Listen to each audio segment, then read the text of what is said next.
This is Brightside Home Theater.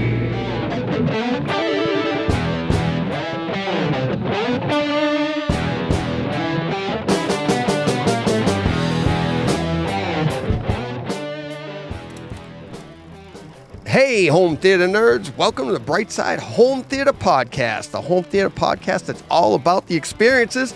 And this is a special edition home theater podcast all about the Top Gun Maverick experiences. And I'm joined by Todd Anderson of AV Nirvana. We're going to break this down. We're going to go spoiler free. If you haven't bought this, I don't even know. You probably clicked on this because you've already seen it a bunch of times, but we're going to go spoiler free for a little while. And then we're going to get into our favorite scenes, and all spoilers and stuff like that. Just having a good time here. Todd, thank you so much for joining me. Sure. Thanks for having me. I say thank you, but we've been talking about this since the movie was in theaters. We couldn't wait to do We this. have. Since before, I think. Yeah. Oh, yeah. Actually, yeah. I said that the other day. We talked about it last year just in anticipation of when it was going to come out, right? Yeah. Exactly. We talked about the trailer. Oh, yeah. Multiple times. The trailer is phenomenal. Yeah. Love the trailer. Oh, yeah. Yeah, that's the one I told you that actually, when I downloaded it, put it on my system, it actually went wider than my screen. It overrode the settings on my projector and actually leaked out on either side. I don't, it's the only thing that's ever done that. That's so cool. Yeah, exactly. It's a good one to have. It's I still watch it on occasion. It's so well put together. Yeah. I mean, this entire movie, so well put together, in my opinion. The way just the pacing of the movie, and not only the overall story pacing, how it goes from beginning to, pulling at the heartstrings, but I feel like watching it as many times as I have, that even if you haven't seen the first one, you're a kid and you're young and you're just going out to the movies and seeing this for the first time, they left enough there to seed you along and still have the same emotions. Oh, for sure. Yeah, seeing the original is not a prerequisite of seeing this one for sure. In fact, I kind of dissuaded my oldest daughter from watching the original because I thought it would just tarnish what she just experienced with this one. Just because it has a lot of age to it. Do you know what I mean? It's just a lot of 80s cheese, and there's even moments when I'm watching it, I'm just kind of cringing, like, oh, man. Yeah, well, especially after seeing this one, right? You can't, yes. Yeah, it's like living in an apartment with a bunch of friends. You could do that until you move out and you live on your own. You're like, wait a second. This is pretty good, right? Yeah, exactly. You can't go back. Right. If you've been on your own and then you get a bunch of roommates, not as fun. Yeah, exactly. Yep. But yeah, I've gone back and watched the original, especially the opening sequence. They tried to mirror that here in this one, and just to get you going. And you can really feel the difference in the technology of what they recorded then, what you're seeing now, the sound. And then just the storyline, like you said, it's like, it's nice to go back and watch that and then go right into Maverick. And you're like, oh, let's get into some of those technologies, that technology talk of, what did you think of the picture overall? And we'll get into variable aspect ratios and everything. We're talking on the disc. Yeah. Front here. Yeah. Oh, it's amazing. It's, reference grade in my opinion, 5 stars, whatever you want to call it, across the board. It is, this disc is like the perfect home theater release on so many levels, and the picture quality is just right there for me. Black levels are good, nice shadow details, and the shots, the action scenes, especially from the cockpit, are just exploding with color and realism. Detail. So much detail. Oh, it's just amazing. Home run. I don't know. What do you think?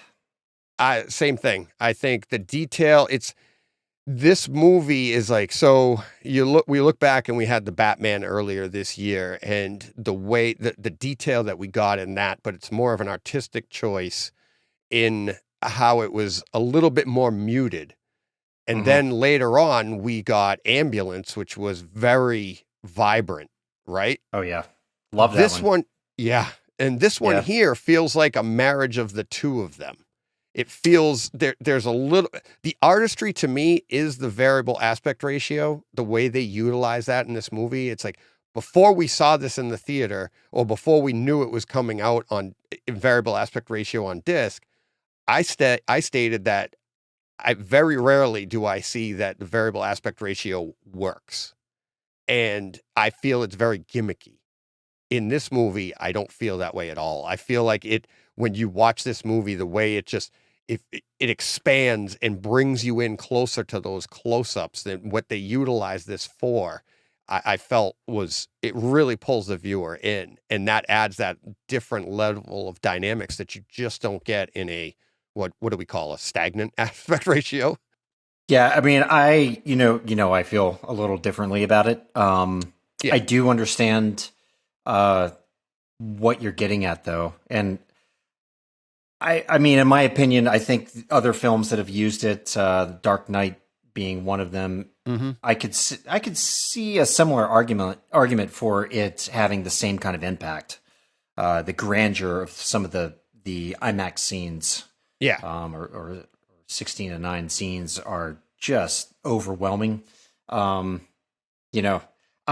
set up electronic masking on my CinemaScope screen, so I don't see the flip-flop at all, because I really don't want the spillover on it. But yeah. So you had it. Did you? Now that's interesting. So you put it at full scope. You went full width.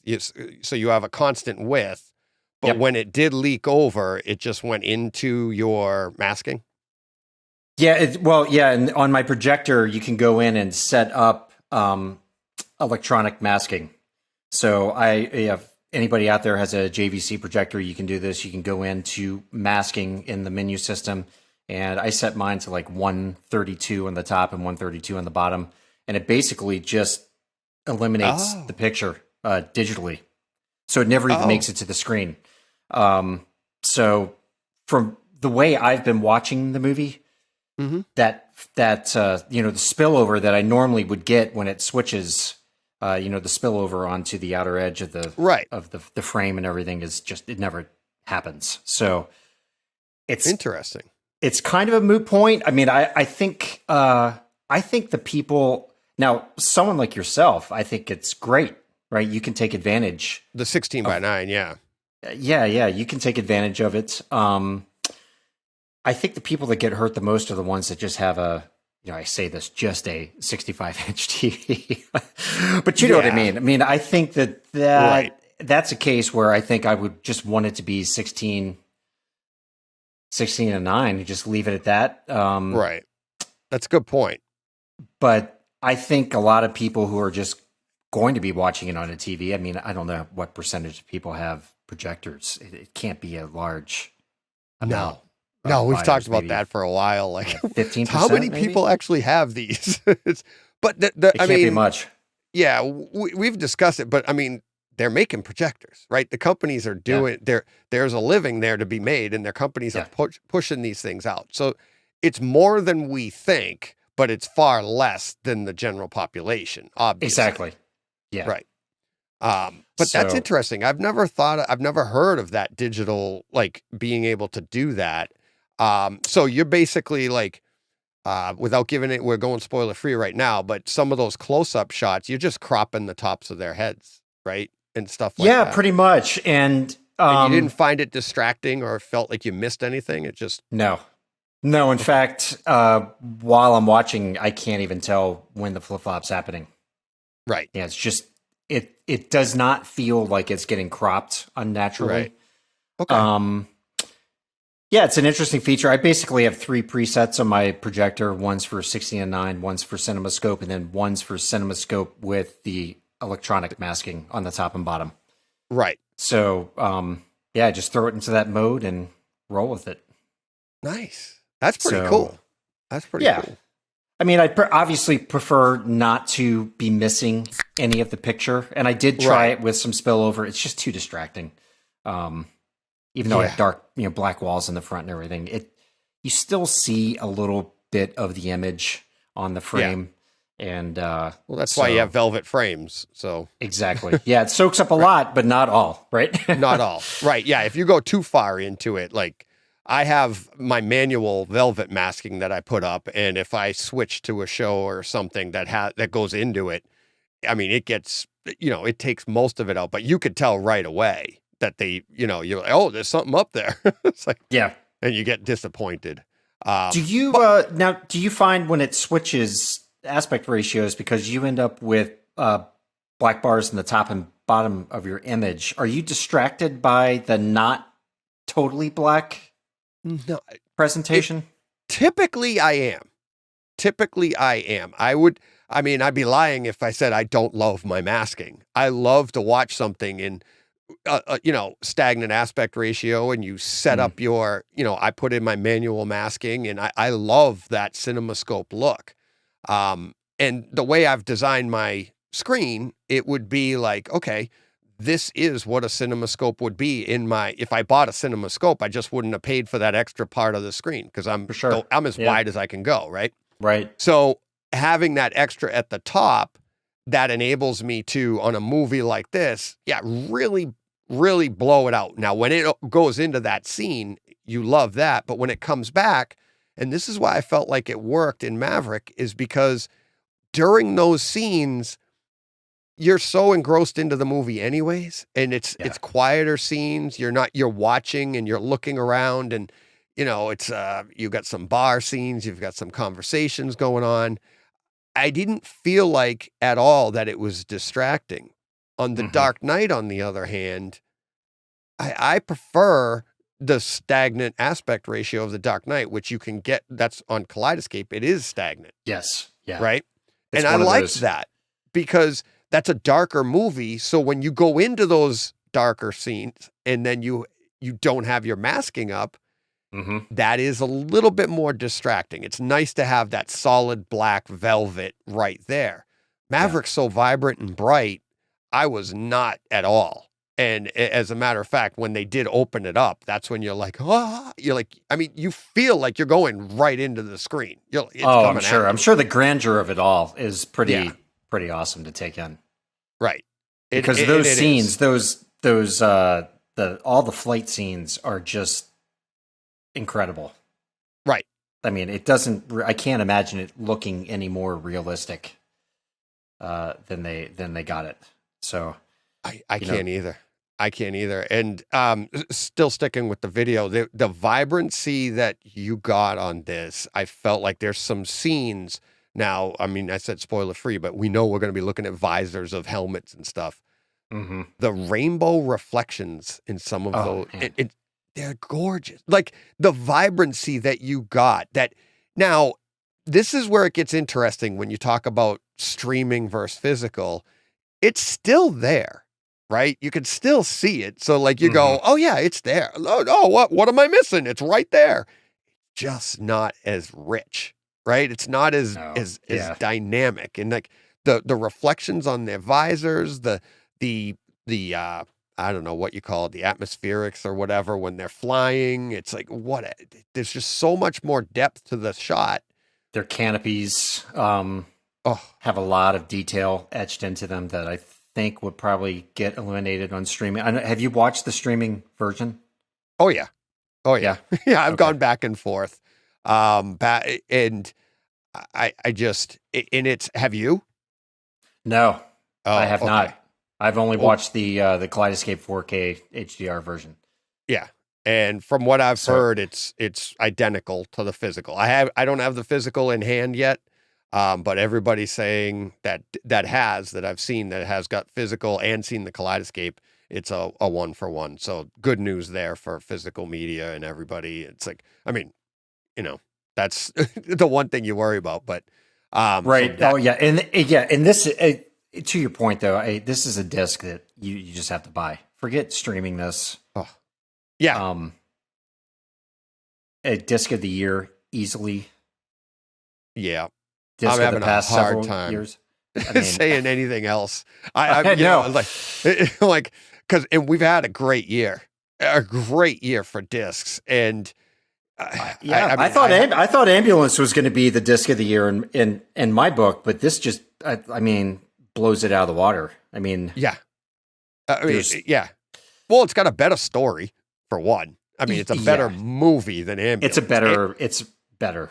Yeah. But picture image sound, wise, Ambulance is amazing. Yeah. Yeah. Yeah, for sure. And again, we haven't even gotten to the sound yet of Maverick. And no, my God. Now that's where, if you haven't seen the streaming, that's why I recommended the day this dropped on Kaleidoscape, I bought everything. Kaleidoscape streaming, and I went back and forth. And I told my listeners, I'm like, don't wait for the disc. Use this as a fun opportunity in your theater to experience this movie streaming for 2 months, because you're going to have fun with it. It's a great movie. It's a great stream. But when you throw that disc in on November 1st, you're going to be like, what the hell? Because the veil has been lifted, right? That's a great way to put it for picture wise, because the picture that's where it's very close. Like I said, where you look and you're like, what? I see everything right there. But like my wife says, she's like, it's like you're looking through like a slightly dirty dirty window. You can't see that it's dirty, but things just aren't as crisp. Your lines aren't as hard. Your vibrancy isn't as vibrant. You know, all of the things that you could say, it's just like it's a tick lower, that when you're looking at the screen, it's like, that's that. But then the sound, it's not a tick. It's like my wife was like, and I say this to everybody, do the opening scene. If you've been watching this movie streaming for the last 2 months, when you get the disc, if you've got the disc and you're listening to us and you haven't put it in yet, watch the stream first. Just the opening scene. My demo is I go all the way to when he's in the hangar turning the wrench. Okay. Just watch that much. It's like 4 minutes. Then put your disc in and sit back, because when you get that boom that you put out, that tweet that you put out of the boom when Top Gun shows up on the screen, yes, the title sequence. Yeah. When you hear that boom and you hear everything, and then they go into danger zone. Yes, I know I said spoiler free, but guys, it's Top Gun Maverick. Everybody knows this was in it, right? So, what you'll just it's night and day. It's not it's a tick better. It is night and day. There are bass notes there that you're just not getting streaming. It is so much fun. So much fun. Yeah, and I think that's typically the case. I mean, I forget who exactly had told me this. Somebody that knows a lot more than I do about this stuff said that the picture quality between streaming and disc is probably like the disc is maybe a 1 to 2 notch better, but when you start talking about audio, it's maybe 5 times the difference, if not greater. And I mean, I can totally see this being the case. You know, I've spent the last couple of days combing through this movie, looking at bass, and it's insane. It's just so good. I mean, there's no other way to put it. I know. And it's the accuracy too. I mean, you and I talked a while back about Edge of Tomorrow, and that opening bass that was quote unquote cut out of the new 4K release. The old demo bass. Yep. Yeah. And I still feel the 4K is demo worthy. It's just, it's been cleaned up, maybe made more accurate. I feel like that's what we have here with Maverick, where all of the bass notes that you're getting here, they're just coming at you with such force and such a punch. It's not like, I always use Lucy. It's not like Lucy where it's just like, and your room is just going nuts. This is meaningful. It's powerful and poignant. Yes. Yeah. Well, can we talk about just the first scene and some of the bass in it? Which first scene is that? the Mach 10. Yeah, do you want to just get is right this- into the spoilers and start talking scenes? Well, it's kind of hard to talk about the movie without discussing some of the particulars. Is there anything else you want to cover, non-spoiler first? Not really. I just want to get to it. Casting of the movie. I don't know. I mean, casting. It's like, I mean, there's a lot. I got the popcorn going, so we're going to get into spoilers, but there's a lot of casting that's probably spoiler talk because people that weren't in it, why weren't they in it? But I don't want to get into that here. Let's get to these scenes. And like I said, I've got the right man for the job here talking bass. Let's get to it. That first scene. Yeah. So the Mach 10 scene. So, first of all, he's sitting on the tarmac in his, I don't know what kind of plane that was. Anyway, in his experimental jet. And there's this kind of 30 hertz hum when he's sitting in that cockpit. It's not like totally in your face, but it's just there adding this kind of warmth and like power to this moment. And it maybe is only like 6 seconds or so where you see him in there and he's got his helmet on. It's like a close up of his face. And it's just this low rumble, very steady. It's really well done. I mean, it's just the nuanced detail of bass in this movie is like mind blowing. And that's just one example. Bass doesn't always have to be popping the nails out of your ceiling, right? I mean, right. And then of course, he rolls down the runway, takes off over Ed Harris's head. Yeah. I mean, you're getting into some extraordinarily hard-hitting bass at that point. And from what I can tell, a lot of it's centered around like 35, 40 hertz. Okay. It's definitely going down to 20 and below. But the peaks are really around the 30 hertz range. Occasionally, there's some peaks down in the mid-20s. But one of my favorite parts about that whole scene, and you probably remember this, he is getting really close to hitting Mach 10. Yeah. And there's a camera shot of the engines. It's like the camera is like a foot away from the engines, just off fire, just blasting out. The bass is appropriately managed at that point to being just like so hard hitting and heavy. Yeah. It's just like boom. Then they go inside the cockpit. The rumble dies down, right? It's still there, but it dies down appropriately. And then they have a shot from kind of the top of what you'd imagine the front of the plane or his cockpit back toward the engine. You see the flames, the afterburners again. And again, you get there's another blast of bass, but it's not as hard hitting as when they were near the engine, right? Right. So they just manage the presentation so well. So as you say, the word appropriate, that's very fitting here. It's the sound design is just magnificent. You feel like you're getting close to the engine, away from the engine, inside the cockpit. Everything is just so well balanced, and it just sets the tone. It is just reference all the way. And then they do some shots where they pull back, and you see his jet almost from outer space looking down. Yeah. It's probably not outer space, but it's near the edge of the atmosphere. And you kind of see him trailing, kind of veering to the left, and they pull it all back so far. I mean, the bass is there just ever so slightly, but it just captures the intensity of that moment. There's kind of the serenity of being above all this chaos. So that's one of my top 3 bass scenes for Bass Hunters, which hopefully is going to get released before we all I can't wait for that. I don't want you to spoil everything here. I'm not spoiling. This is an episode that I actually recorded and then lost along with Jurassic Park. So everything got shelved. Yeah, I had a computer error, and I had 3 episodes ready to go. And I ended up redoing Black Phone. Then my intention was to get Maverick out the door long ago, but CEDIA happened, and it's been It's been a month. The last month has been pretty crazy, but but that opening scene is one of those reference scenes. I think it's about a 5-minute clip. Does that sound about right? Yeah. When it starts at about 6 minutes 30 seconds.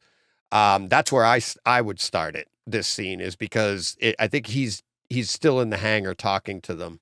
But the Rear Admiral Chester Kane shows up, and you get where it really takes off is one last ride at 8 minutes and 12 seconds. That's where he's like, one last ride. And he's, and that's when I think he revs the engines. Mm-hmm. And then when he takes off and it moves that roof off of the guard shack. And you could feel it, like the sound went from front to rear, but the bass that you got, the same thing. You get that boof, the same thing.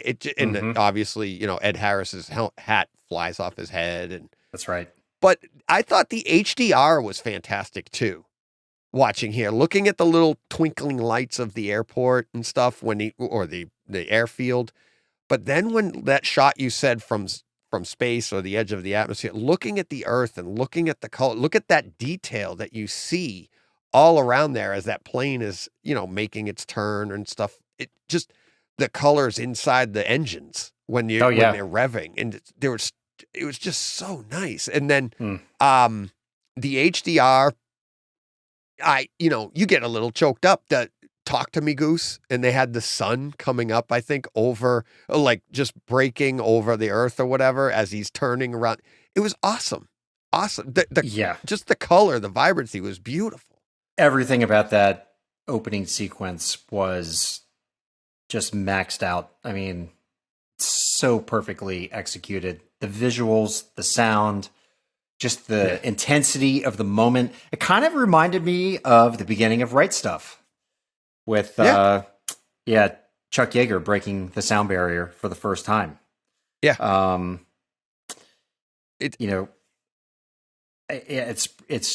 like you say, that they immediately weave in some of the history of the original movie for old timers like us, right? It kind of hooks you in. Although I have to say, DJ, I think they went to that well too many times with the Talk to Me Goose. I mean, they say it like 6 times throughout the movie. Yeah, but you know why? And because it plays to the movie, and it plays to, I don't think it was meant as a callback. I think it's part of the story because of Goose and Rooster. Because at the very end, and it's one of my favorite scenes, I have it as one of my scenes, is when he's sitting there, and I think you and I talked about it before. It's when he's like, what did he say? Rooster says something. Oh, he says, talk to me, Dad. Mm-hmm. And then Maverick, right then they split from there, and he goes, and then they go to Tom Cruise and the close-up of him, and he says, come on, kid, don't think, just do it. Yeah. And it's like, when you back that up and watch that again, it's amazing. And then, of course, right after that, and this is all at 1 hour, 35 minutes, and 25 seconds. Huh, that's off the top of my head, Todd, right there. No. So all I can say is good for you. Yeah, no. The boom when Rooster takes off, which, as you said, like the callbacks, there's a ton of callbacks to the old movie here. And some of them are super subtle. And I think this one is the mirror image of Maverick not engaging at the end of the movie. Talk to Me, Goose. He does it. And then he goes back in and he fights and saves Iceman and Bolt. And that's the end of the movie, right? Right. Well, I thought, like, that's why I love that. Like, all the way through this movie, talk to me, Goose, do this. So, yes, I see what you're saying. It can be overkill. But do you see how that paid off? And now you have Goose saying it and then doing exactly what he did. So it doesn't, to me, that didn't seem repetitive. That seemed like it was part of the movie. I think, your memory about all of this is way better than mine. I've only seen it about 10 times since it came out. I'm not too far behind you, but I've seen it's so chopped up. And maybe it's just that I've seen the same scene where they're saying it Right. Where I'm like, okay, I got it. Yeah. But yeah, I do like that Talk to Me Dad, and then with Tom Cruise immediately, mumbling. He doesn't mumble it. He's like, "Come on, kid, you can do it." Well, yeah, encouraging. Yeah, he encourages him. That's kind of cool. Yeah. Yeah. And it's and then you get the payoff even more when they actually run into each other in the forest. He's like, "What were you thinking?" He's like, "You told me not to think." And that's great scene. It is, and that's the second time in the movie that Rooster like stumps Maverick. Mm-hmm. Because it was earlier in the classroom when he goes, "It's not about," and he's like, "It's not about the plane, it's about the man in the box." And Maverick goes, "Right." Wait a minute. That's it's like, he gets stumped over it. It was great. He's like, "Right. Oh, wait a minute. That's your argument. Mine. No. Oh, okay. No, mine." It was so good. Yeah. Those moments are touching. Yeah, for sure. Yeah. They're cool. Yeah. So, all right, so that's one of your top threes. Let me, I'm going to go that to would be that's my top, that's number 4 on my list. Okay. The Mach all 10. right. What's your number 5? Back up. Do you have a 5? My number, I do have a 5, and it's not necessarily like a demo scene. Do you want these to be all demo scenes or? No, not at all. No. So my number 5 scene is when Maverick arrives at the bar for the first time. What are the odds? Go ahead. Is that your number 5? If you go on this same, I have the notes right here, buddy. I'll tell you all about it. Go ahead. So for me, I mean, it like kind of drug the sentimental side of Maverick into all of this, and it took his past and kind of forced it into the present. I also think it kind of showed his age and kind of a naive side a little bit that I kind of liked seeing. Yeah. Kind of a fragile side. I loved the interplay between him and it's Penny, correct? Oh, okay. So we don't have the same one. I know where you're going. Mine's a little different, but same bar. Go ahead. She's ringing the bell. She's ringing the bell because he can't. Yeah. So, I loved that whole scene, and then you have all the new guys and gals, the new pilots coming in, and you can see, Maverick's kind of sizing them up, and they don't give him the time of day, right? He's just an old timer to them. Yeah. So it's just this really cool kind of, in a sense, passing of the torch, but also a recognition of, he's not gone yet. It's just this, I don't know. And it also set the scene for a lot of the interplay between characters later on in the movie. Cause they don't treat him well in the bar, of course. Right. They end up tossing him out. And, then of course the next day, when they realize it was him, and that's a little nod to the original movie. When Tom Cruise sees Kelly McGillis for the second time. Yeah. It's the exact same. The only thing he didn't walk down in nylons in between them. That would have been a nice touch. Right.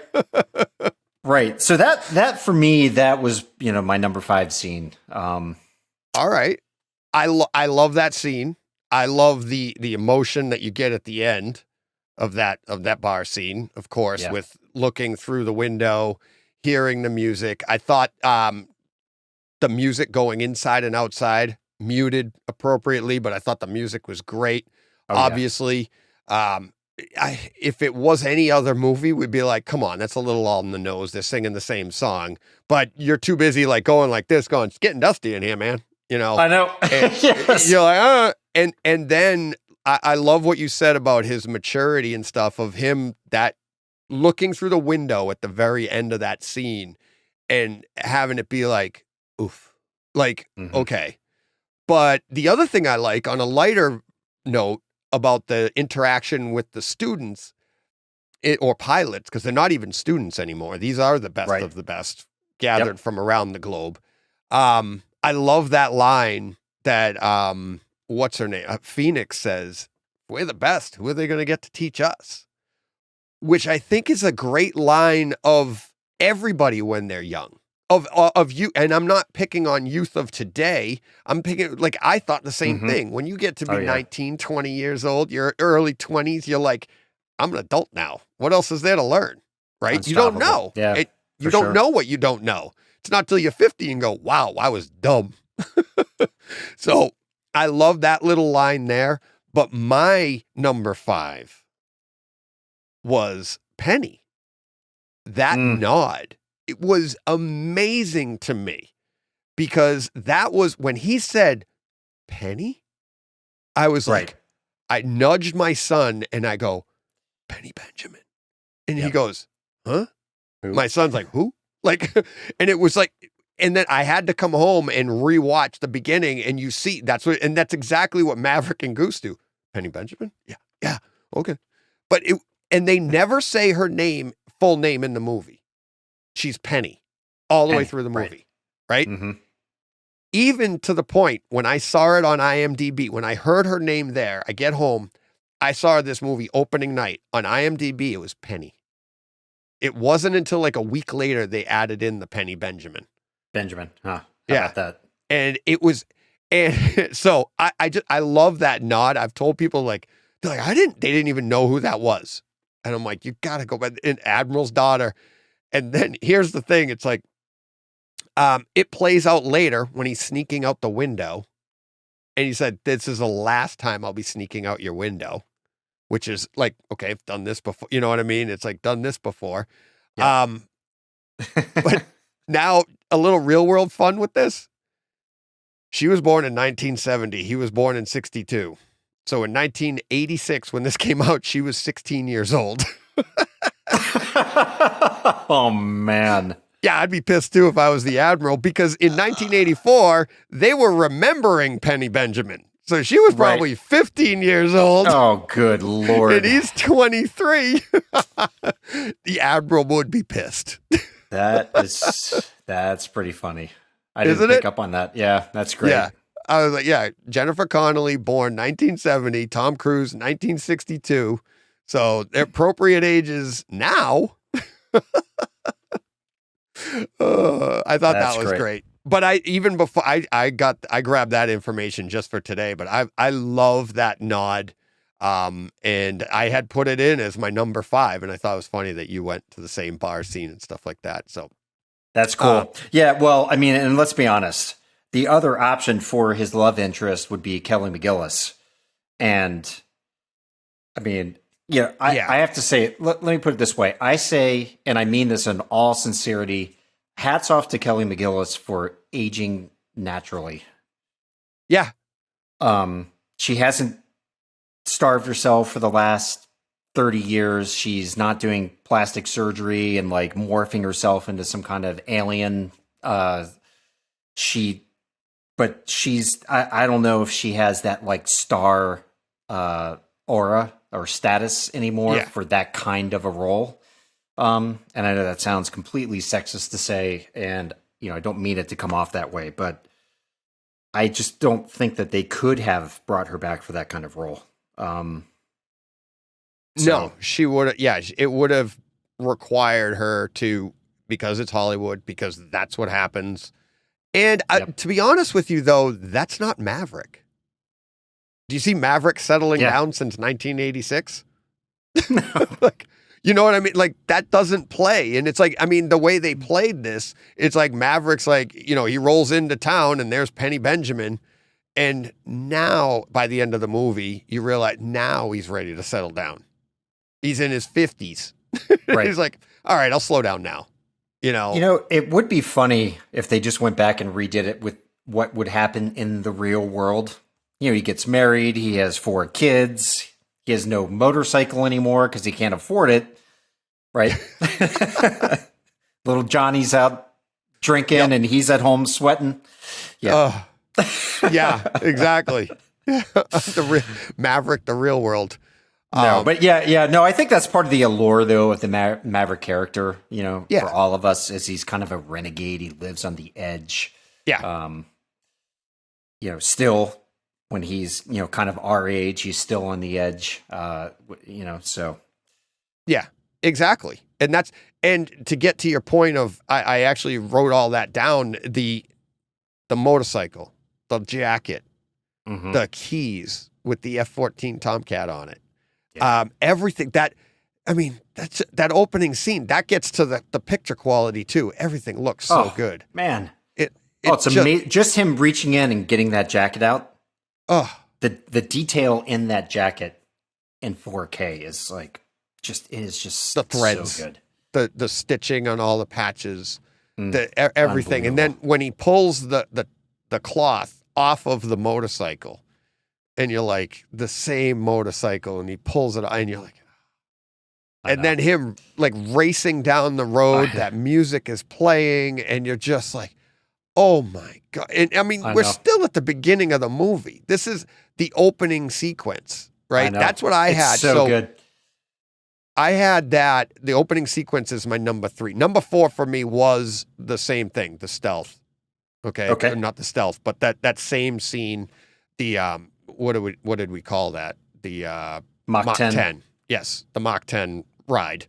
But my number 3, jumping to that, was that opening title sequence.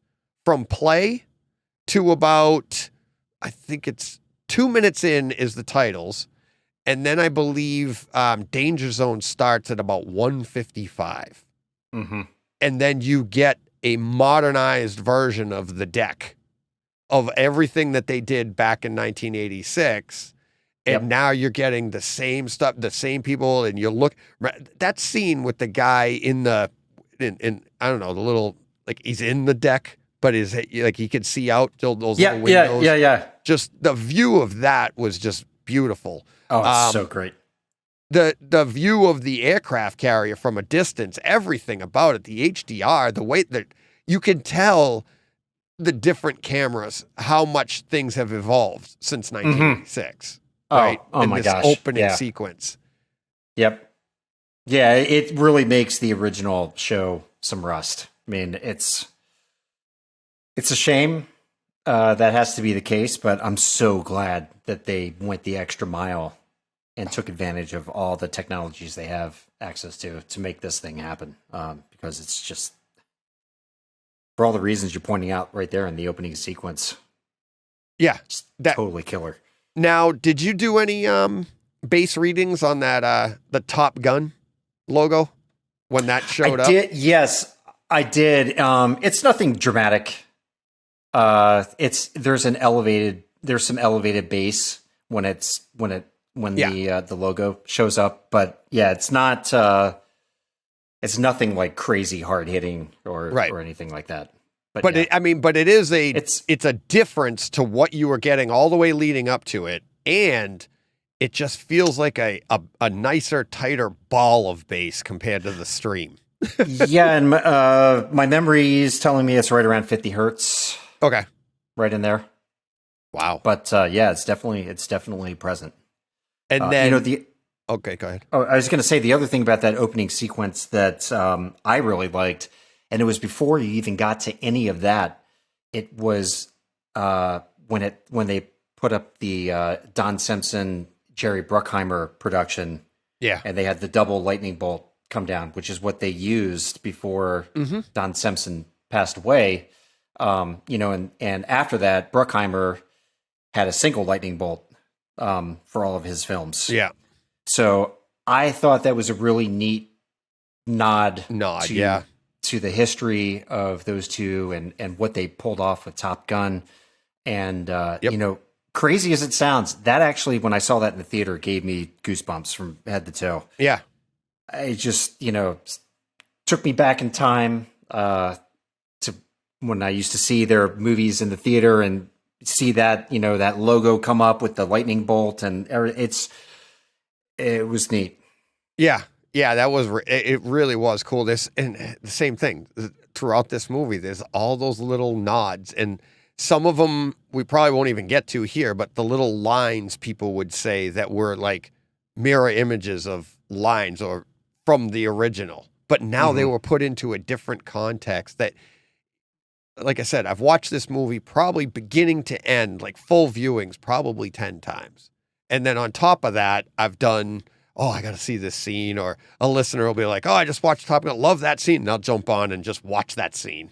Yeah. Like, it's just so good. But the Danger Zone, it's that sound, it never sounded so good. The bass just sounded amazing, and it really gets you kicked up. Mm-hmm. Yeah, no, I mean, it was great to have that kick the movie off too. Yeah, right. I mean, it's like just reminding you, this is what this is. Yeah, in case you forgot, and most of us have not forgotten. Reminding you, it's like we're almost like scene for scene repeat of the original. Like, here's a little reminder, because the first time I saw it in the theater, I was like, this is like scene for scene. This is exactly what it was. I'm like, wait a minute. Like, there was a minute there, I was like, did they put in the wrong reel? What are we doing here? I'm like, this is the same thing. Then I came home and put it on. I'm like, yeah, it is. It's pretty much scene for scene, except for the Top Gun, and then Maverick comes in.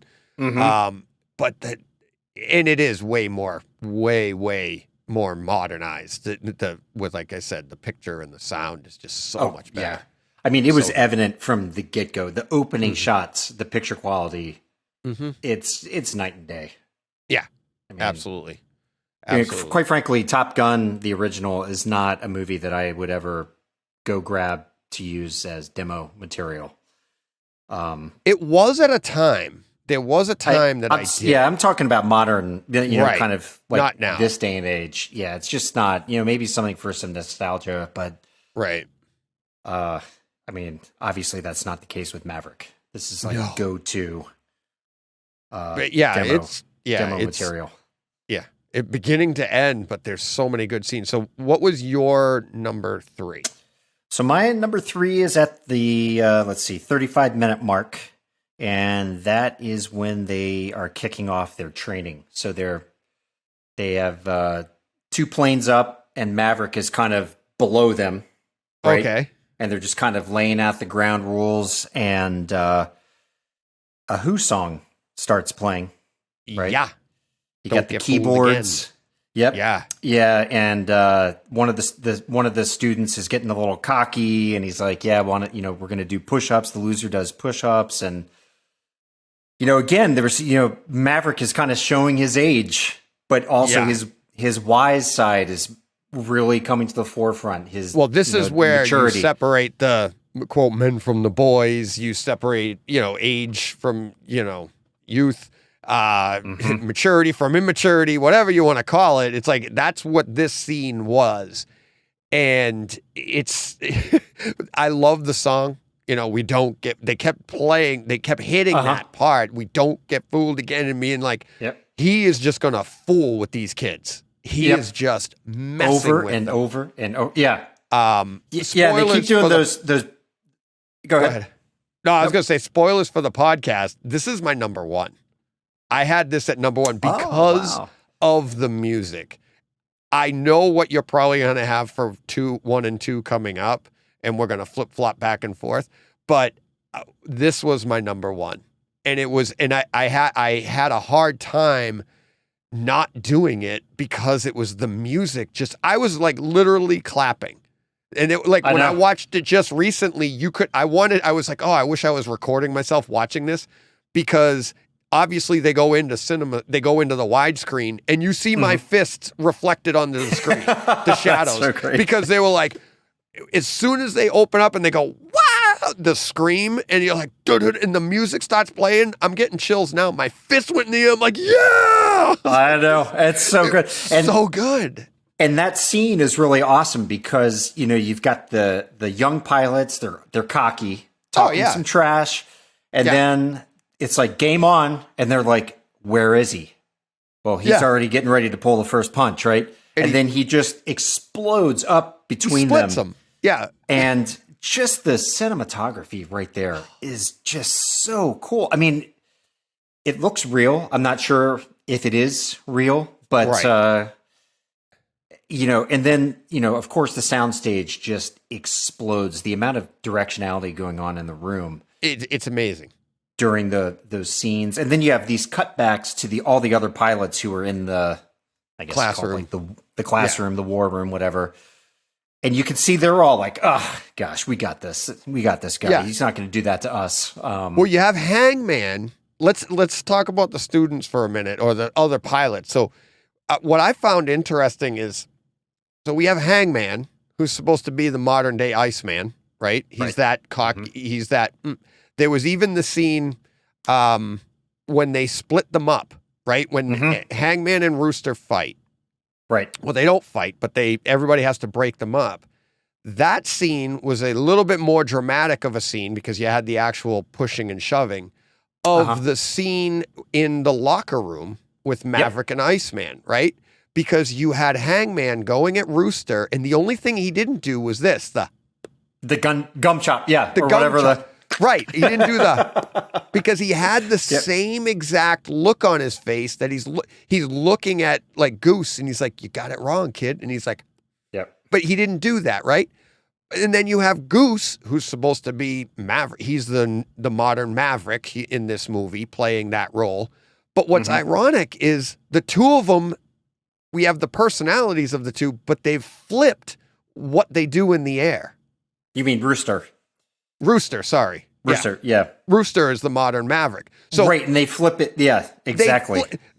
They flip how they react in the plane, right? Right. So like Iceman is the unpredictable one now. He's the one that leaves his wingman, and when he does it in this scene, Maverick, Tom Cruise goes, "Oh, leaving your wingman. Haven't seen that one in a while." Yep. Yeah, exactly. Which I think it's a great callback. It's not 100% on the nose. You have to have seen the other one, and then you go, "Ha, that's funny." But then you have, like I said, you have Rooster, who's playing the role of Maverick in this movie, but his personality is like Iceman. He's the one that wants to hang back, and and then that actually plays in. He's hanging back, but not for the reason like Maverick did at the end of the movie in Top Gun. That's his personality, and he's trying to get something out of himself, some extra. So I thought that was a real interesting piece of I don't know if you're writing or whatever, how they did that with those two characters. Yeah, and it plays so well in this. I called it Good morning, aviators, because that's what he says. He's like, "Good morning, aviators. Here we go." And at the other part in this scene, because it keeps playing, it starts at 35 minutes, 40 seconds, but then at 40 minutes and 10 seconds, and he said, now he's up in the air, and I think it's Rooster and Hangman, and he's like, "Where is he? I don't know where he is." And all of a sudden you hear, "Been here the whole time," and he does that barrel roll thing or whatever. Right. The sound starts at your lower left side of your room and goes up the left wall over just like the plane is, you're in the cockpit, and it comes down onto your, like, I think the sound cuts out midway down the right wall, but it just complete loop right over you, just like you're in the cockpit with, Rooster or with Hangman. It was just a great scene. And it again, that's the other thing. Like, I'm going to just mess with these kids and all, I'm just going to fool with them. And you got that music playing the whole time. It's like I said, I was like cheering. I wanted to get up and do push-ups. like, what the hell? Oh. Yeah, so it's a great scene. And it caps off really well with I wasn't totally crazy about the guy blacking out, pulling G's, and going into a nosedive, and Maverick kind of saves him by locking on. That was, who was that? Not Cougar. That was who was it? I can't remember all the names. Yeah, and you didn't like that part. You thought it was a little too. I was like, okay, that's a little too much. But then they have the bird strike, which they kind of redeem themselves with the plane, going down. Which that is another scene. This audio is just like sensational. Yeah, when the bird strikes happen and you hear around your room. Then all the instruments in the cockpit are, sending out warnings. Oh, it's it's awesome. Really, really good. The one thing that I thought was interesting, now that we are in spoilers, the first time this is so much more fun to watch after the first time you see it, because it takes that anticipation, that fear, and they did such a good job on first viewing. The first time you saw this, did you think Tom Cruise was going to survive this movie?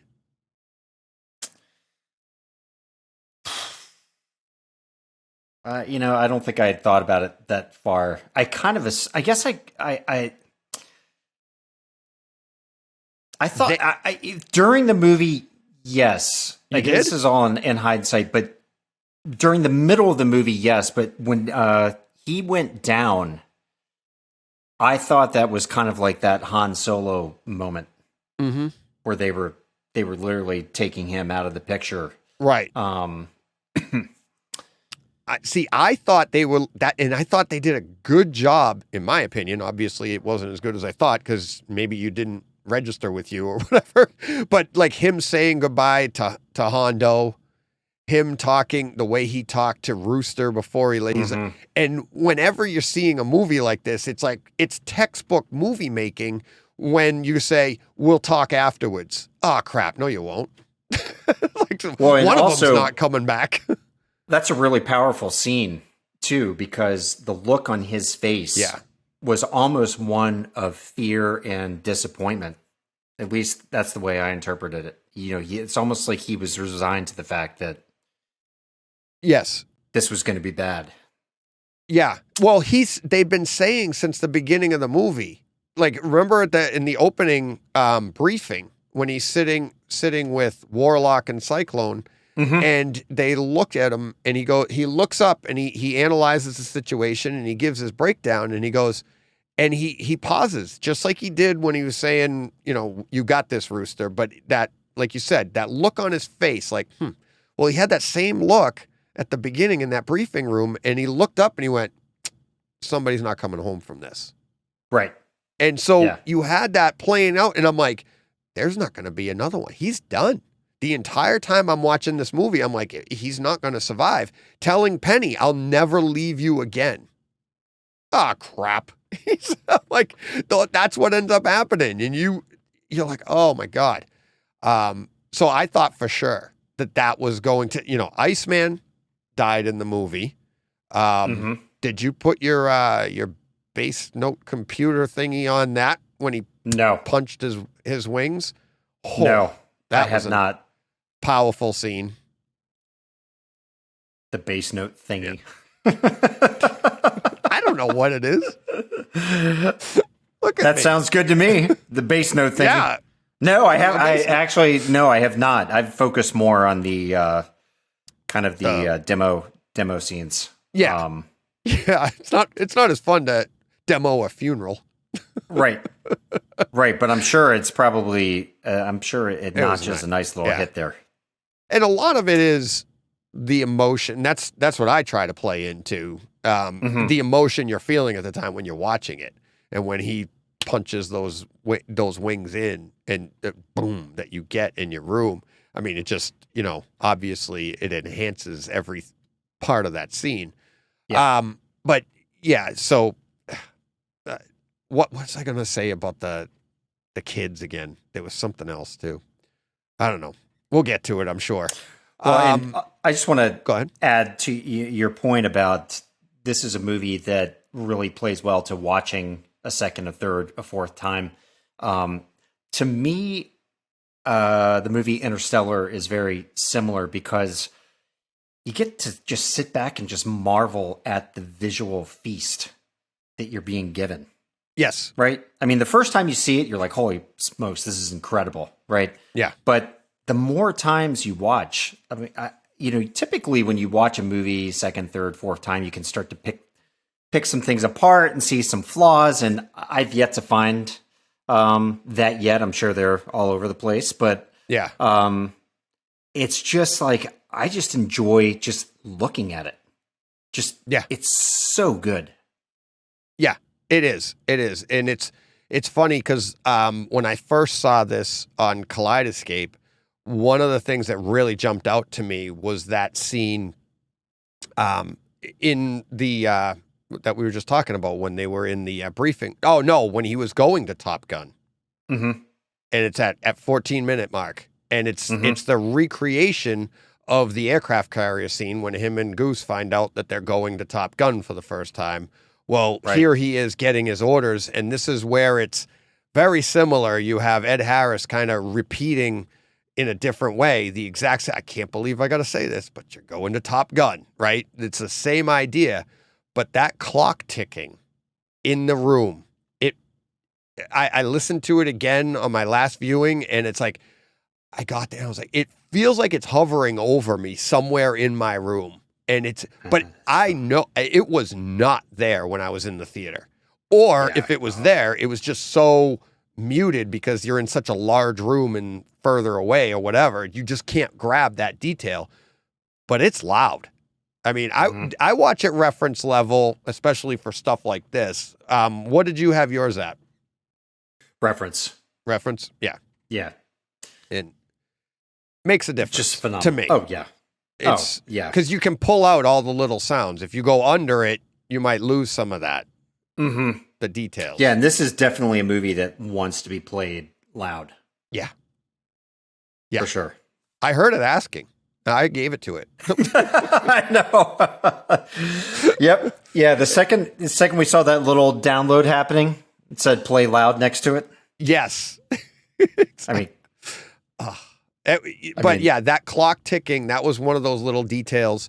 The other little detail that I really liked, the stressing of the airframes when which you didn't get until at that point when you first got it, it was right after they got their description of what this is going to take. And he goes, he said, you're going to push these planes past their limit, remember? And one of the pilots, I think it was Rooster said it. He goes, oh, they're only supposed to go to 7.5. And he's like, no, that's recommended. Right, exactly. That's just recommended, right? Yep. It's like, is that when he takes the book and throws it in the trash? Yeah, that's when he goes, here's it. Yeah, and he throws it in the trash, and then Warlock and Cyclone look at it like, uh-oh. Yep, here we go. But he's right. That's it. I mean, his job that's why he's Maverick. He pushed the limits of everything. That's why he's the test pilot and stuff, right? Why are you bringing a guy in you don't want somebody to read you the book, which I thought was great. But it was that description that he gave, and then you go right to that scene, and it's that, when they first start, and they pulling on the stick, and you hear the airframes going. You hear that the rattle. noise. Oh, yeah. Oh, it's pretty incredible. Yeah. Because you're being filled with bass, too. And, I mean, the room, you're getting all those different notes throughout your room, but to be able to pick that stuff out, that and when they're going down the tunnel, I'm sure we'll get to that in a minute. But one last thing before we get to the top two. One of my favorite characters, subsequent, little side characters, if you will, Warlock. I think that his role, that character, what I love about that character so much, imagine if Warlock isn't in the movie, right? Would you notice the difference? There would really be no difference because you would still have Cyclone, John Hamm, and Maverick facing off and butting heads, right? No big deal. The movie's still going to have all the same action and everything, but it was that one little piece. Every time he butted heads with Cyclone, you had Warlock there, and you knew, without him saying a word, he was on Maverick's side, right? Right. Yep. Yeah, well, he also gives that little, fist pump nod when Maverick completes the training mission. Yeah, when he nails it. Yeah, and that's the thing. It's like a lot of what I don't know the actor's name, but he was phenomenal. I mean, he spoke, but most of what he did throughout this movie was unspoken, but it was as clear as day on how he was communicating. And the one that he spoke, I thought was one of his lines is when Maverick had just finished that run. I'm sure we're going to get to that. He finishes that run, and now he's in front of Cyclone, and he's like, I can either, I don't know what to do. I can either court-martial you, or I can make you like you head of the team. And then Maverick, I think, or doesn't he say like, or I can lose my job or something like that? Yeah, I can lose my job and make you the head of the team, right? Because if everything goes wrong, they're going to be like, what are you doing? He stole play. You had every reason to fire him or whatever, right? Kick him out. Right. Well, that acting moment, that side shot, I thought, and I love to take scenes like this when like in real life, there's a camera crew over here. We're going to get this side shot. Tom, all you got to do is you got to step forward and do this, and whoever Warlock is, you've got to just be like, you've got to do this. But the way they nailed that scene, Tom Cruise, the look on his face, he looks like a little kid standing next to his father that just wants to run into Chuck E. Cheese, and his father goes, "No, son, act like you've been there, right? You're right, act like you've been there before, son." And that's what he does, and he goes, "I think he was being rhetorical." And that's all he says. And then Maverick looks at him, the way he looks up at him like, okay, yeah, and he gets back into like formation right behind him like, oh, okay, because he's so excited. But Warlock, he just nailed it. Yeah. He was so good throughout this movie. Now, that actually, since we're talking characters, the guy that's always, it's like Maverick's helper, he's like, at the beginning of the movie, he's in the control tower. Then, later on, he's like on the flight deck. And then later on, he's on the, this guy's like everywhere. Like, who is he? What is his job? He's an admiral. I don't know. I don't think he was an admiral. I thought both him and Cyclone were admirals, just not as high as the African-American guy with the glasses. Kind of hefty. Warlock? No. Oh, no. Oh, his buddy. That's like his wing. That's his mechanic. He's a mechanic? Hondo, the big guy? Yes. The big guy. Is that Hondo. his official? He's a mechanic. I don't know if that was his official, but correct me if I'm wrong. I knew a few people in the Air Force. I never knew anybody in the Navy flying, but the mechanic goes with the pilot. Yeah, you have like the guys I knew. I actually knew a guy that was a mechanic, and he worked on the plane for that pilot. And when the pilot goes, he went when he was in the Air Force. So that was my understanding. So it didn't even faze me. I mean, I might be wrong. I mean, I know we have listeners that are in the service, and maybe they could tell me better. But that didn't even faze me. An explanation. Yeah. I thought because you never saw him work. He was never working on a plane. He was like his manager. Yeah, exactly. Right. It's like he crashes onto the deck. He's pulling them out of the plane. Right. It's like the whole time he keeps reemerging, and he was in charge of the. He was the one in charge. Like he's the one that told everybody to go on Mach 10. Right. Yeah. He's like, all right, we're prepped. We ready? Like he's the man. He's in. Well, actually, Maverick's the man because he's the one. We're going, and then he goes, okay, everybody, we're going. Let's go. Right. Everybody ready? So and then they're all like, radio go. Like, all right, whatever. Then he's on the flight deck counting off push-ups. Right. Yeah. It just doesn't add up that he would be doing that one job of kind of running the show in the command center for the flight test, but then he's counting push-ups off, football on the beach. Yeah, he's doing football on the beach. It's just kind of this weird representing the dad bod. Yeah, he just keeps like peeking around the corner, looking around, ducking it, right? It didn't even faze me. I just thought he was like his personal mechanic, assistant, whatever. Like he just goes where he goes.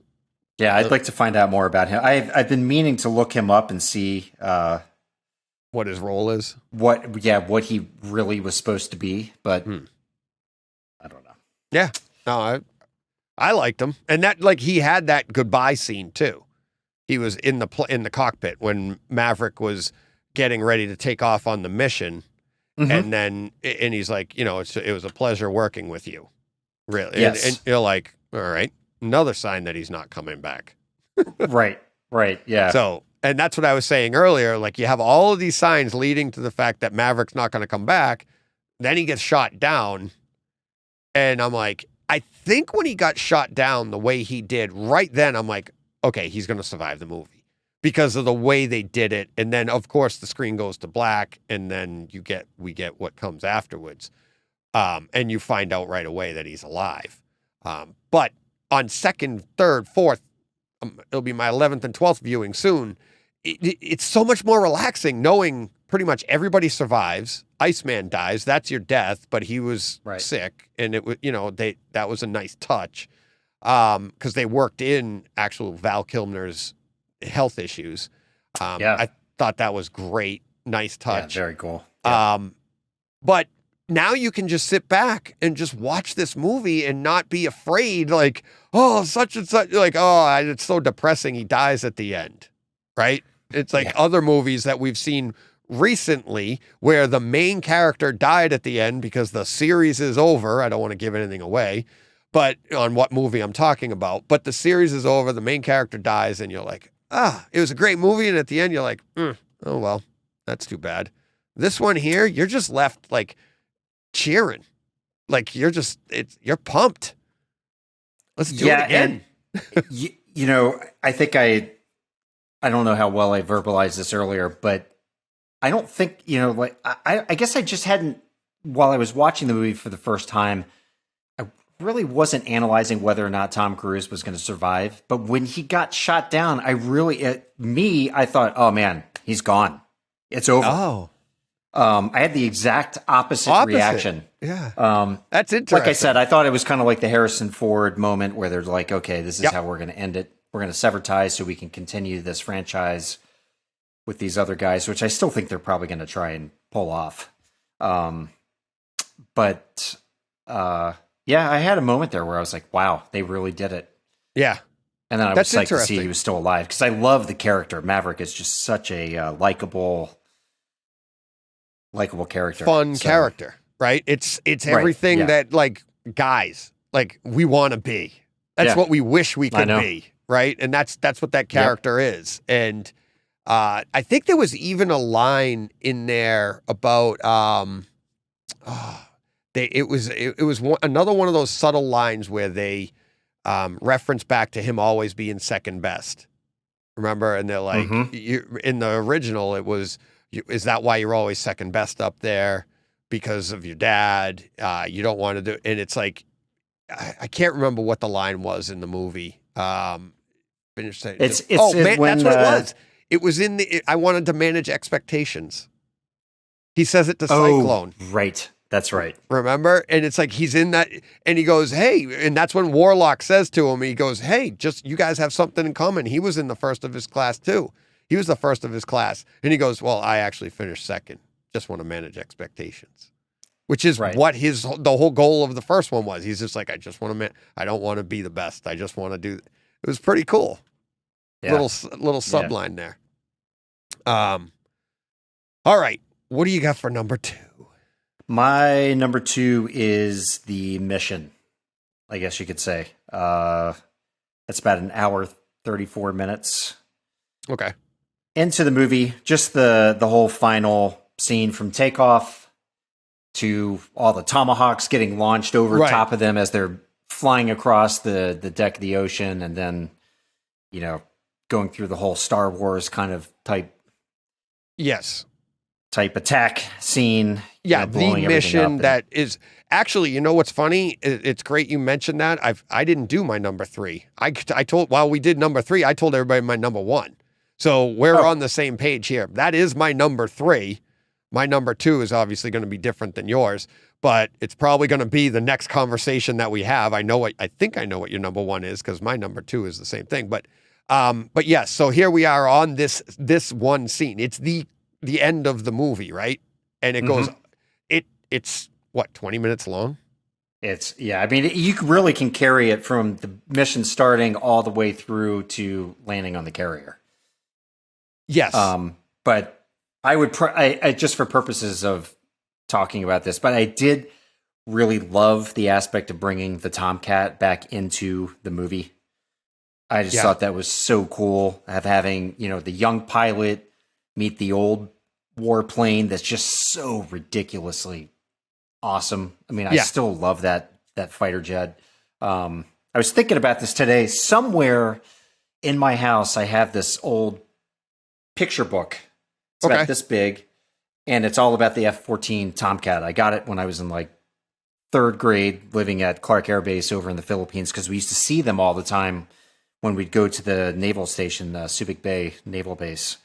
And that was like, growing up, that was my favorite plane to see, jet fighter to see flying in the sky. Just such a powerful instrument of war. It's just pretty awesome stuff. But I really love that. But I think the kind of the lead up to them actually running through the valley, the intensity of that situation is phenomenal. And from a bass perspective, there's some really neat moments, like when they have to turn sideways to go through the bridge. Oh, yeah. Partitions. There's a great whooshing sound that registers pretty deep and heavy that I've kind of picked out as one of my highlights for bass hunters. I just think that whole run through the canyon, of course, you have Rooster, who's kind of lagging behind, then he engages the afterburners and takes off. There's some really good punch there. Everything about that is just awesome. Cinematography is fantastic. And one thing I love about it is when Rooster goes inverted to begin his nosedive, you can see him lifting out of his seat. Yeah. Which is a feeling we've all kind of had on a roller coaster, right? When you start going over a really big hill, on that first hill of a roller coaster ride. It's just, they nailed it from start to finish, in my opinion. It is like a perfect movie demo scene.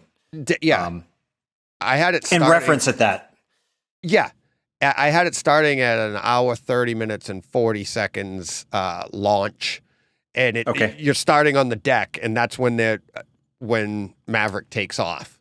And right from there, and then right after that, I mean, obviously you get the big bass on when he fires up the plane. What is it? F-18s. And so he takes off, but then what do they call it? Dagger 1 away? Dagger, is that what they called it? Dagger 1? Dagger 2? Yeah. Dagger 3. Oh, and every time they said away, Dagger 1 away, boom, you got a base shot on each away. Oh, boom, boom. It was awesome. Yes. And then launching the Tomahawks, when they did that, and that sounded awesome. It was like, woo, woo, woo. Those take off. You have the like we said, talk to me, Dad, and then Rooster hits the jets.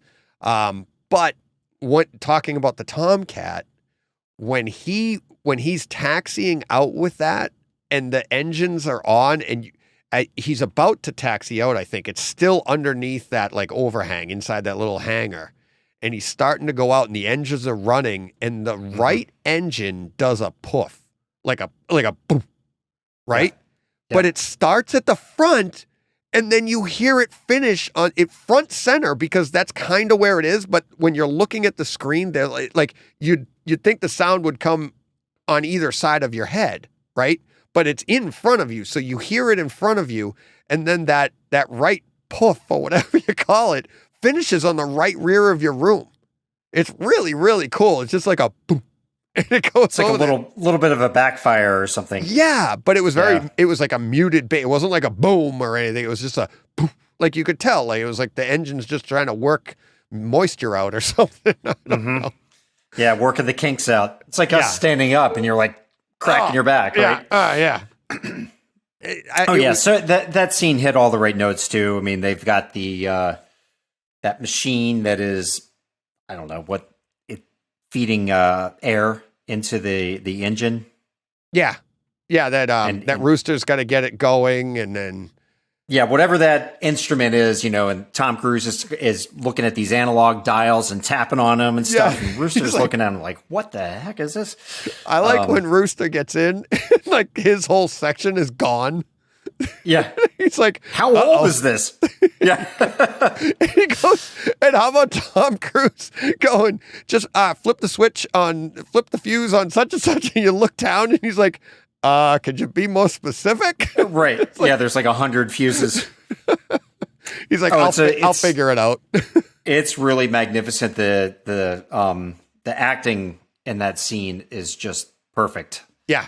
You got the old timer who's kind of getting back in touch with the love of his life, right? And just kind of getting reacquainted. And then you got the youngster in the back who's just like, he has no idea what's going on, right? No. Questioning everything. Questioning everything. Not knowing what you can do. I mean, this plane is, not only is it antiquated, I mean, it was like literally in mothballs 30 seconds ago. And now they're in the air in it. And Rooster's just like, what are we going to do?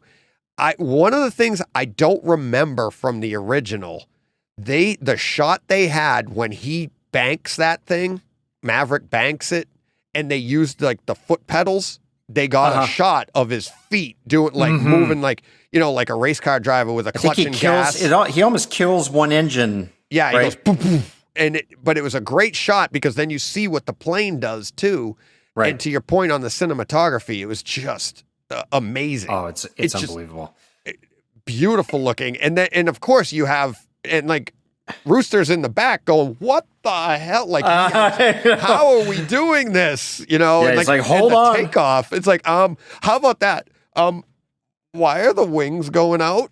Right, exactly. Like, you would expect that a modern aviator would be familiar with that, but I do like never the fact been in it. True. Yeah, it was great. I mean, it just is just such an amazing scene. I mean, I even loved the analog nature of the gun round count. Kind of like chick, chick, chick, chick, chick, chick, Yeah. Kind of showing the age of the plane, but it's still punching away. It's it's not the plane, it's the man in the box. And what so I have two little scenes that I thought were a little weird. So that could have ended the movie, or not ended the movie, but changed a little bit. So when he says, we got to find a way to get in touch with the boat, right? Is like, and that's when the fuses. So that's a great scene because you get to see all the fuses. But he says it right after Rooster turns on his locator. Right. Right? Why didn't Rooster just go, yeah, I did. I turned on my locator. They know we're coming. Could have ended that whole thing. I'm communicating with them right now. They know I'm supersonic. Right? It's like they're going to see it and they're going to send help. So you just keep on flying because somebody's coming to this locator. Right? So that's one. The other one, and this is more of, I'm not a pilot, but you're supposed to be, like, Maverick's supposed to be best of the best of the best. When that 5th gen plane did that little whoop and stopped in midair and flew. He's like, what happened? Right. And and Maverick gets amazed. Why didn't he just go to guns and blow him away right through the middle? You're heading right at him. You go Unless to he guns. was just coming so fast. Yeah, well, that's what I mean. He just was amazed at, because he had fired the missile, right? And then the plane, to avoid that missile, it pulls on the brake. It pulled the Maverick, pulled on the brakes, and let it fly right by. But the way it does it, and it fly, and it was an awesome move. But like, it was like my 5th or 6th viewing that I was like, wait a minute, he's heading right at him. His guns are aimed right at the whole entire body of the plane. You just go. That's a really good point. Yep. You could have ripped them right in half. A moot point. Yeah, but then the movie would have been shorter. So exactly. That's no fun. Yeah. And you wouldn't have had that great pass by where the Tomcat kind of banks and that other plane just goes. Yeah. Well, that one actually came next, I think. That came next because he had destroyed the first 2 planes, and then I mean, when that did the head-on one was the 3rd 5th gen that came to get him, and that's the one that Hangman took out. Right, but isn't the 3rd one the one that goes kind of into that dead spin? Was it? I can't remember. Yeah, I don't remember which one exactly it was. I thought it was. I thought Tom Cruise killed that one, but it doesn't matter. It still was an amazing little. I mean, the cinematography, the way. I don't know what they're doing. Is that CGI'd? That's another great point about this movie. It's hard to tell what's CGI'd, what isn't, because they did such a good job at filming a lot of this stuff anyways, getting these pilots up. I've seen a lot of the extras on iTunes that came with it and what they had to do. I'm getting the DVD set just so that I can get all of those extras. Cool. Many hours of extras on there and what it took to for these pilots to do this. But yeah, I might have to pick that up myself and watch. Yeah. So I'm very curious. Two things about that scene that come to mind also. The comedy of them, being flanked by these Russians. That was funny.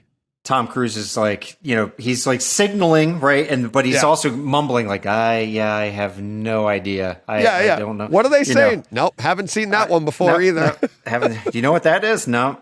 It's just very, you could tell he's kind of bracing himself a little bit, but he's trying to stay a little light in the feet too. It's very cool. Yeah. Very well done. Exactly. And that's the other thing. They would have, the guys in the 5th gen would have known that's not with them because they had very colorful helmets. Right. The 5th gen pilots are in all black in both movies. They're all in like just black, right? Yep. Black visor, black everything. They're like, plane ninjas. And that's all, they're all black. And then they act like we're with them. You guys look like a Macy's float compared to them. Right. What are you doing? They'd look in and go, oh man, I'm just going to shoot them down. But yeah, it was so much fun. And that scene there is like, isn't that the giving him the bird type scene? Yes. Yeah, it's very similar. Yep. Right. Without them giving the bird. But you couple that with when he did that roll over Hangman and that's how he got to give the bird in the first one. So he does that there. So much. Isn't that cool? Like how they did that, like all of these different nods, they took pieces, separated them, put them in different parts of the movie. Oh man. Yeah. Pulled at the old heartstrings many, many times. Yeah, absolutely. All right. I know my number one. I already said it. I have a feeling your number one is my number two. Go ahead. Okay. What do you got? Well, guess. Let's see if you can figure it out. Oh, 215. Yeah. That's my number two. One. Yeah. And I thought when you and I set this up and when we talked last week on what we were going to do, let's come up with the top 5. I immediately thought, all right, I know what my number one is, right? But when I sat down to watch this again, and I was like, how do I not my number one? How is it not that scene with the music, with the don't get now? It's what's great about this scene. I dropped it to number 2 only because it didn't have that same music, but you don't want the music here, right? Because this is the scene where you feel like you're in that plane. It's incredible. It is. Yeah. I mean, you got his breathing is really amplified through the audio mix. Yeah. You can hear him. Yeah, exactly. It's brutal. Yeah. Yeah, that you can hear the plane creaking. It's so tactile in its audio presentation. Yes, it's accurate. It's just so it's so textured. When he moves that plane and banks it, the sounds on either side of your room bank appropriately. Like there's wind, like shears or whatever you want to call it, go, and you can see them when you get that, like the little white streams of whatever going over the wings, and they're like, and you're just like, but that to your point of like how this is like interstellar in that way is that for us as home theater nerds, that's why this is like interstellar. All the different sounds, like I talked earlier about the clock ticking. Well, on your 4th and 5th viewing, you might not be paying attention to that because you're going to be paying attention to something else that's behind him. I didn't even, why did they perfectly place Rooster behind Maverick in that opening shot when you first see Rooster there? He's right over his head. Perfectly placed. I mean, there's so many details throughout this movie, but that scene of him going down that, you know what I thought was cool? They're supposed to be in the desert, but then every time they show them, they kind of were in a canyon. But it was supposed to be, so he's supposed to be banking according to the computer. So I thought it was desert into a canyon back into desert. Maybe, but it was amazing they found a canyon that it does the exact same route. I know, right? I mean, there's some oddities because like that would be easy to pick apart. But when he has to go climb, now there's no mountain there, so he goes to climb and he does that. Whoosh, takes off and the ground. You get the airfoils in the ground and the base there, the sounds that you get there, but. The airframe is creaking, the little noises, the bass, and the breathing. There's so much that you can just watch it over and over and not come away with the same thing twice. Yeah, and in many respects, it's similar to the attack, the actual attack in that regard. Same thing when they're going down the valley. Mm-hmm. There's so much going on. In fact. Back to that scene real quick. That scene has my favorite shot of the whole movie, and it's from the backside of Maverick's cockpit forward. And you can see his helmet with his name on the back, and he banks, and his head moves. That to me right there is the ultimate shot of the movie. I don't know what the timestamp is on it. It just oozes realism to the nth degree. It's just so good. And they have shots similar to that in this 215 test run also. It's plus, I mean, that 215, it's like this act of rebellion, Well, this is the answer to who are they going to get to teach us? Right, exactly. Right? That's the culmination of that bar scene on who are they going to get to teach us? Now, he's been teaching them all along through this movie. Nobody's taking him seriously. You knew this was coming, and that's why when you get here, you don't really need the music because you're just like, yeah, I know what's coming. And obviously at the end, you get Warlock with the fist pump. The very muted, I've got to be professional, but goes, but it's in his face, too, because he's like, And also looking at Cyclone's face, and I know. He's just like, I know, it's so great, right? He's because he was the best in his class. This guy came in second. This guy came in second to who is his idol. I deeply admire Iceman. This guy came in second to Iceman, right? But. And then he just watched that one. And 215, even the mission was still at 230. Right. And he even beat the 215. He beat it by 0.15 or whatever seconds or whatever, but he did it faster, hit the target with no radar or no laser guide. Right, exactly. Did it all by himself. Just right. Yeah. He pulls off the undoable basically. But and that the Cyclone shots too, you see him kind of gulping, oh God, Yeah. Here we go. He's going to show me up. And then you can kind of tell he wants him to succeed. Yeah. But at the same time, you kind of get this sense of hey, I don't really want him to do this. Right. Yeah. I don't want to look bad, but you can also tell where he's just let's get this done. Right. So. Yeah. Oh yeah. I have I called it 2 minutes, 15 seconds, AKA who the hell is that? Because that's what he says. He's like, who the hell is that? Because you get the beep, beep. And the first time you saw this movie, you were like, you knew what was going to happen. You knew this was coming. For sure. And again, like we said earlier when we're talking spoiler free, the pacing of this movie, this comes right after Iceman's death. So we get that boom when he pushes in. And speaking of that funeral, there was a flyover at the funeral. The first plane in the flyover goes right over you. All of them come at you, right? At the funeral. Mm-hmm. The first plane comes over you, goes right up the middle of your room, over your head. The rest of the planes pan off on either side, over your head.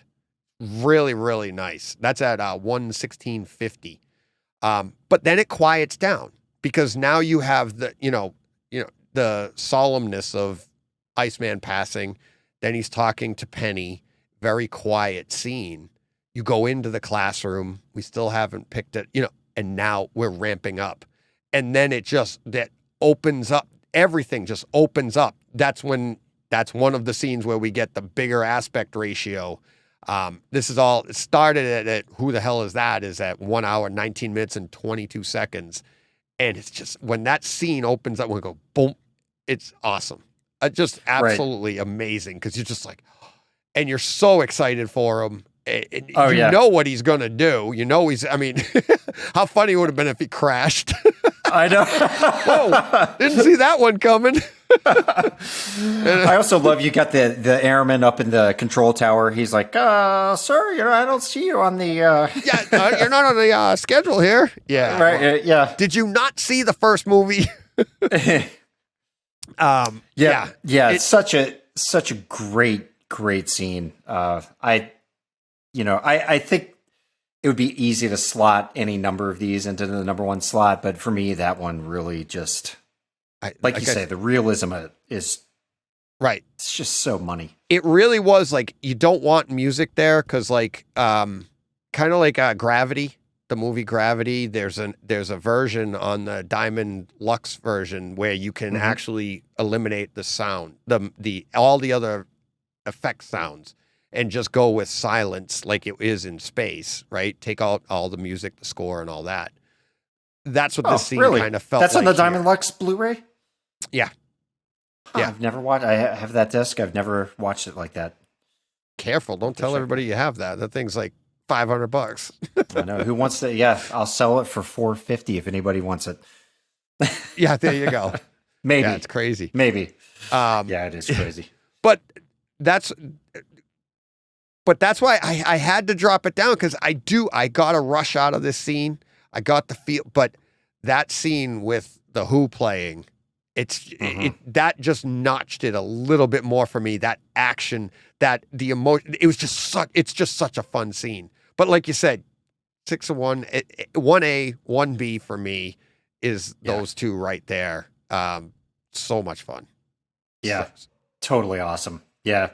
Another great scene for me is at the very end when he does the flyby of the tower on the aircraft carrier.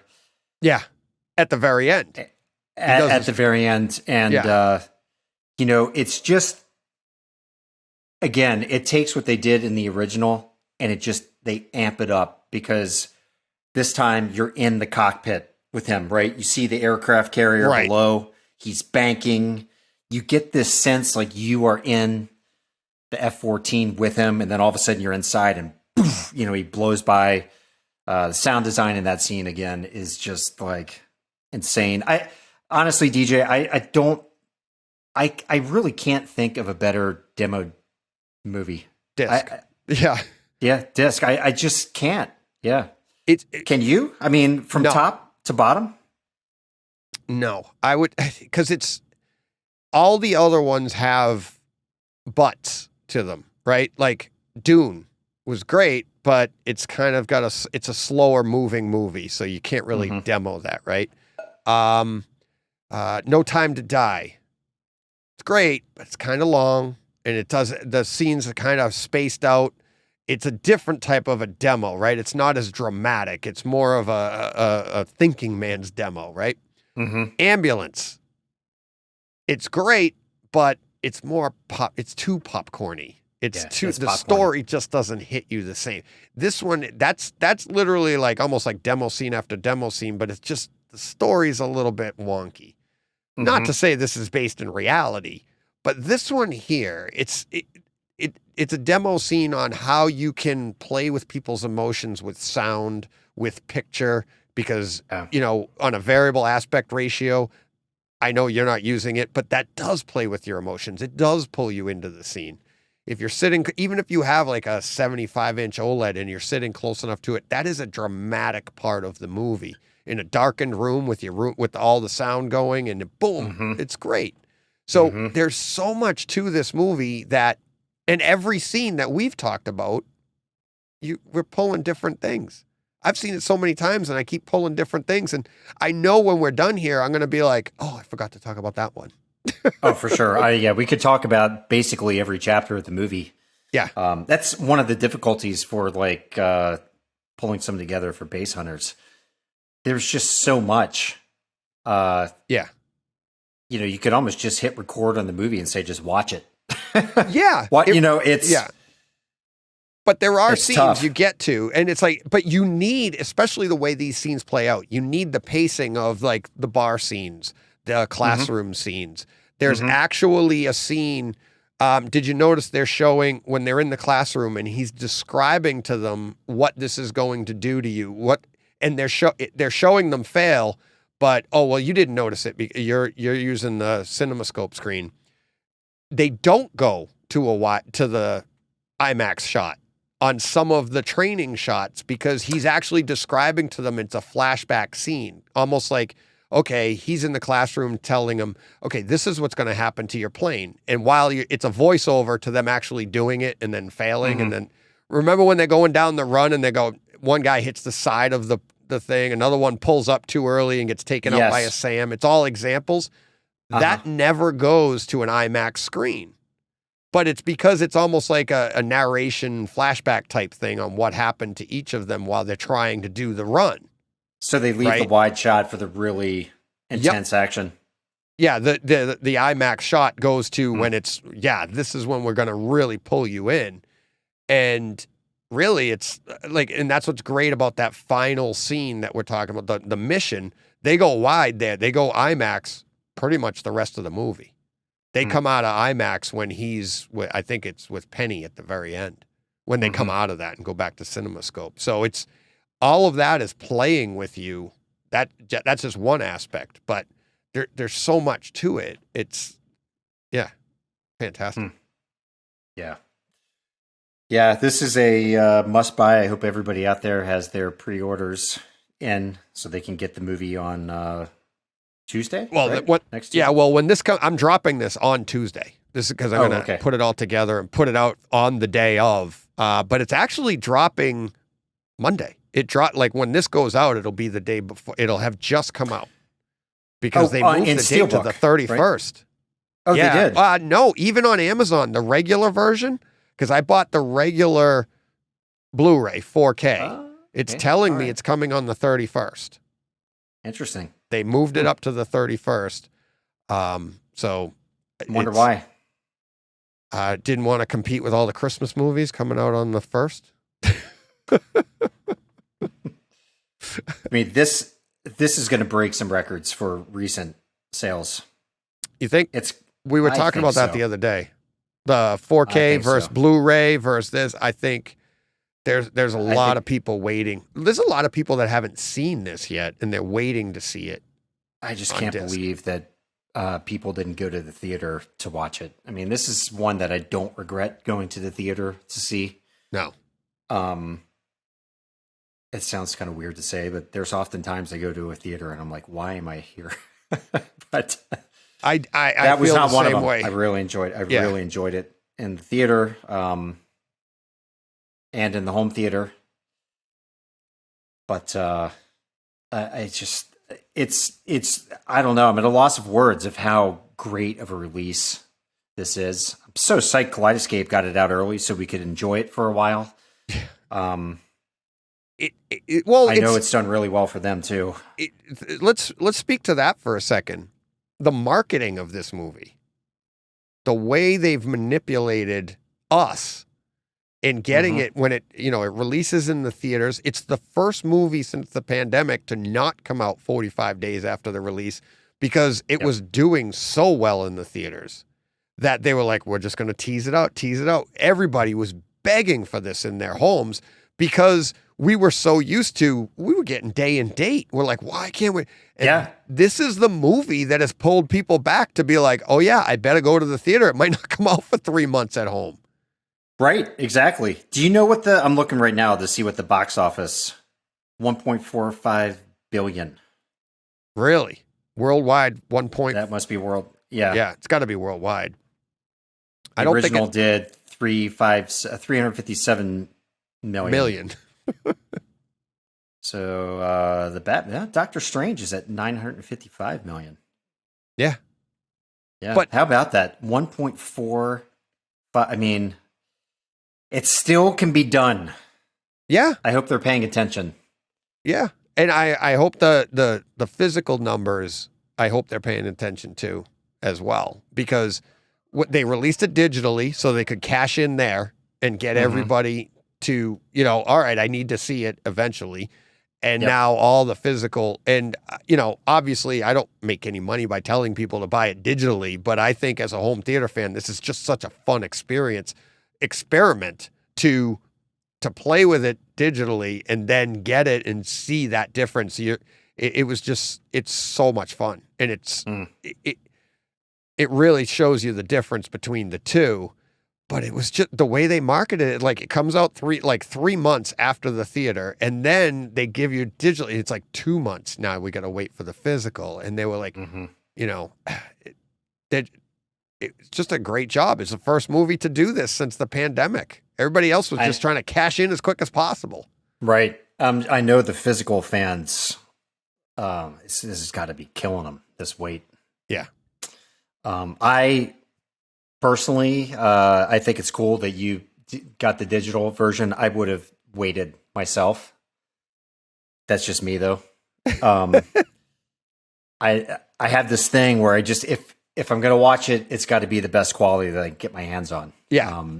So I probably would have been waiting and agonizing over the fact that I didn't have access to it. Right. But I've had people say that, and I respect that opinion. And that's my opinion. If I didn't see it in the theater, it was something I didn't feel worthy to buy, to go to the theater, right? But I still want to get it so I wouldn't buy that digitally. I would wait and get that physically. So what my plea to people was, if you've seen this in the theater, get it digitally and enjoy it and pick it apart, have fun with it. Because that's what we do in our theaters, right? We spend crazy money on upgrades in our theaters for a little bit of increase, right? Yep. What's $20 digitally to have fun for 2 months, and then when you get that, it's going to enhance your physical release experience just by doing that, Yeah. Well, I mean, on the one hand, I'm kind of psyched to hear you say that you are seeing a difference. I saw a difference, and I clearly heard a difference. I mean, that just kind of drives home the kind of the path that I stay on, which is, obviously now it's with Kaleidoscape, but if I can't get it on Kaleidoscape, I'm going to disc. Right. Yeah. Yeah. I did, at the time of this airs, it'll have been last week, Rings of Power dropped. I'm sorry, House of the Dragon. House of the Dragons. Which I've not seen yet. Okay. Well, spoiler free, I'll tell you, the stream of this was fantastic, right? The picture, everything, there was debates online, your TV settings aren't right, they had dark scenes, they had this, that, right? You see all that? Everything was fantastic. It looked great. If you had a properly set up display, you got to experience everything. It made 4K look like 4K should through a stream. It looked fantastic. It sounded fantastic. It had punch. It had everything. You're like, this is just like a disc.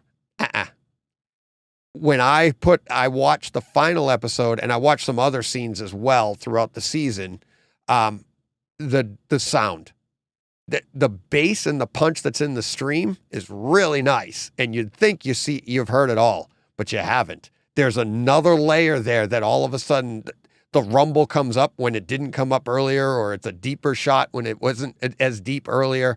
There is a difference. And as good as that stream was, the sound especially was a big improvement. Same, like I said, with Maverick. Like, it was like a little bit of a veil lifted on your screen, but the sound was it's a dramatic difference between the two. Yeah, they compress the audio so much. Yeah. And maybe our ears are more sensitive to change. Also, perhaps your eyes just adjust and you don't really know what you're missing. I see. I've said it before. My listeners are gonna be like, "Here he goes again." My theory is they're compressing the crap out of the sound to save the most because most people don't have the systems to hear a difference, but everybody has a 4K television, right? So if we can deliver the best 4K image that we can through a stream, and we'll compromise the hell out of the sound, the only people that are going to notice the difference are the people that are going to buy the physical anyways. Yeah. Right. So it's a compromise that they have to make. You know, it's like, I mean, to simplify it, it would be like, okay, let's take 5% off of the picture. We'll save some bit rate there, and we'll take 45% off of the sound. And you'll be like, nobody's really going to notice a difference unless you have the right system to actually pull out the difference. Yep. It really, you know what I mean? That might be a little bit dramatic, but it's kind of what it is. It's like, well, I think that's what I've been told it is. It's that, that big of a difference. The reason why, though, I've never been able to ascertain. So I think it's just studio choice, and they're probably doing exactly what you're talking about. They want it to look good because nobody's going to stream something that looks bad, right? Correct. Right. Because most of this is getting watched on a TV or an iPad or whatever. Right. So it would make sense to try and make the video look as good as possible and dial the sound back. Yeah. So Exactly. So yeah. We had a listener tweet out, said one of my listeners, mutual follower, I should say. Hi, this is NIKHIL at Home Cinema Geek. He says, hi, at AV Nirvana. Top Gun Maverick is full of amazing action scenes, no surprises. But from base hunting perspective, I love the scene where Maverick performs the mission drill with original mission parameters. So that's got to be the 215, right? Yeah, that's the 215 that he's talking about. What do we have? When's Base Hunters coming out? Because he's clearly interested. I know. Because that's what he goes on to say. Yeah, would be great to see your Base Hunters analysis. Yes, and that is one of the scenes that is going to be featured. Pretty sure that I'm going to be going with the opening Mach 10, the 215, and then the final attack scene. I have to knock it down to some degree. Yeah. But I think I'm going to let things play a lot longer. Originally I thought I would just go through and pick out little pieces, but there's just so much going on. And now, as you know, there's hopefully going to be some video included with it, with a watermark, which I think really helps allow me to play longer scenes rather than kind of cut from piece to piece. Right. And I think you'd probably agree. I mean, it's a lot easier when you can see what's happening and see the result of what you would be hearing. It's pretty common sense. Yeah. So I'm going to let things play out a little bit longer. Like you've pointed out, there's definitely some other material in there that might be worth showing. So, I'll see. And I'm hoping it all depends on when I'm leaving tomorrow, because I'm going to be leaving town for 4 days. So if I have time tomorrow to finish pulling this together, it's going to be out tomorrow. If not, okay. Sunday. So it's already when this goes out, it'll already be out. So check that out. Hopefully. Yep. Awesome. I'll be looking forward to it. I love the example that you showed me of either one, the watermark or the other example. I think that will add a lot because people are visually, and to be able to see that and then look down and it'll be a lot of fun. It is a lot of fun. Yeah. I actually have. Let me see. I actually have a piece uploaded with a watermark. If you want to see a quick clip, can I share something? Yeah. So on the left-hand side of this spectrogram is frequency. So you can see it starts off at 5 hertz down at the bottom, and our base zone is up to about 100, which is in between that 63 and 140.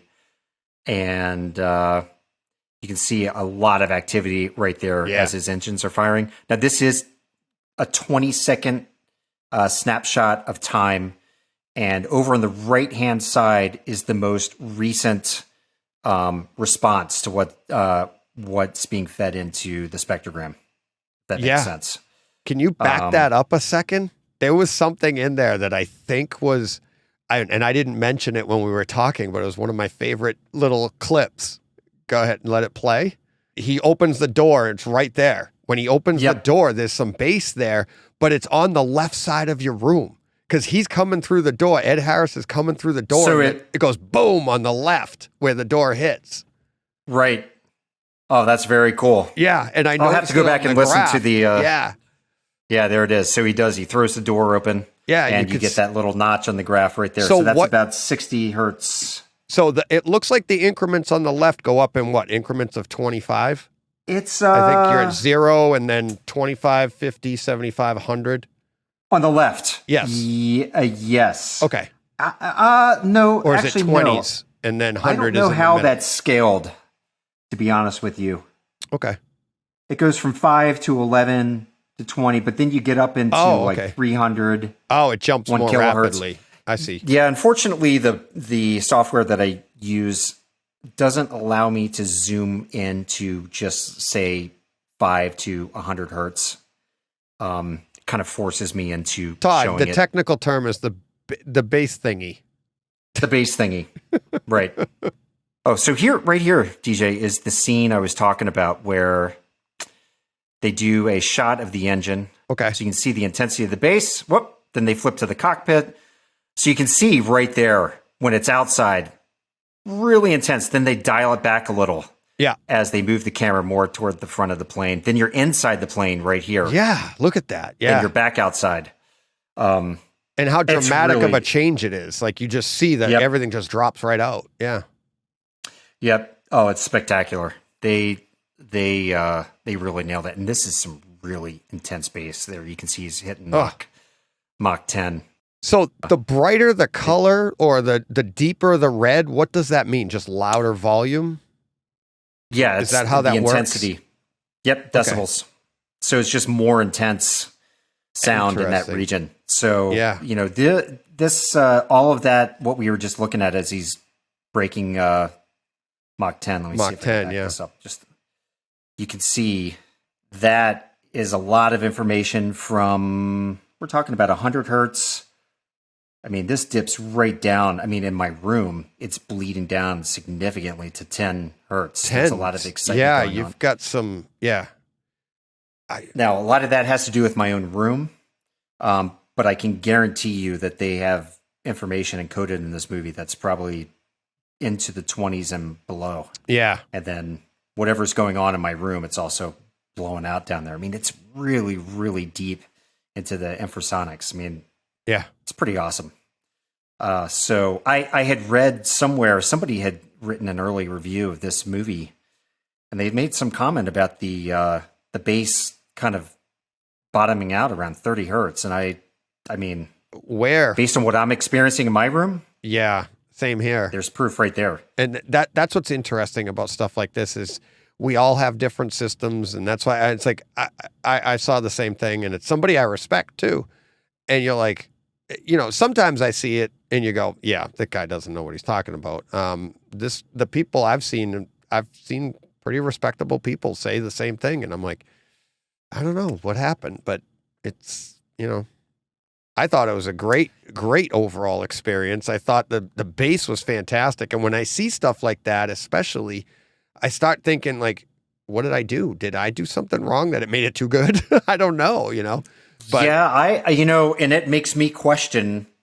Obviously, I'm like, well, I'm looking at it totally differently. Right. I've been looking at this stuff, my initial run that I lost, and then now this, looking at it again.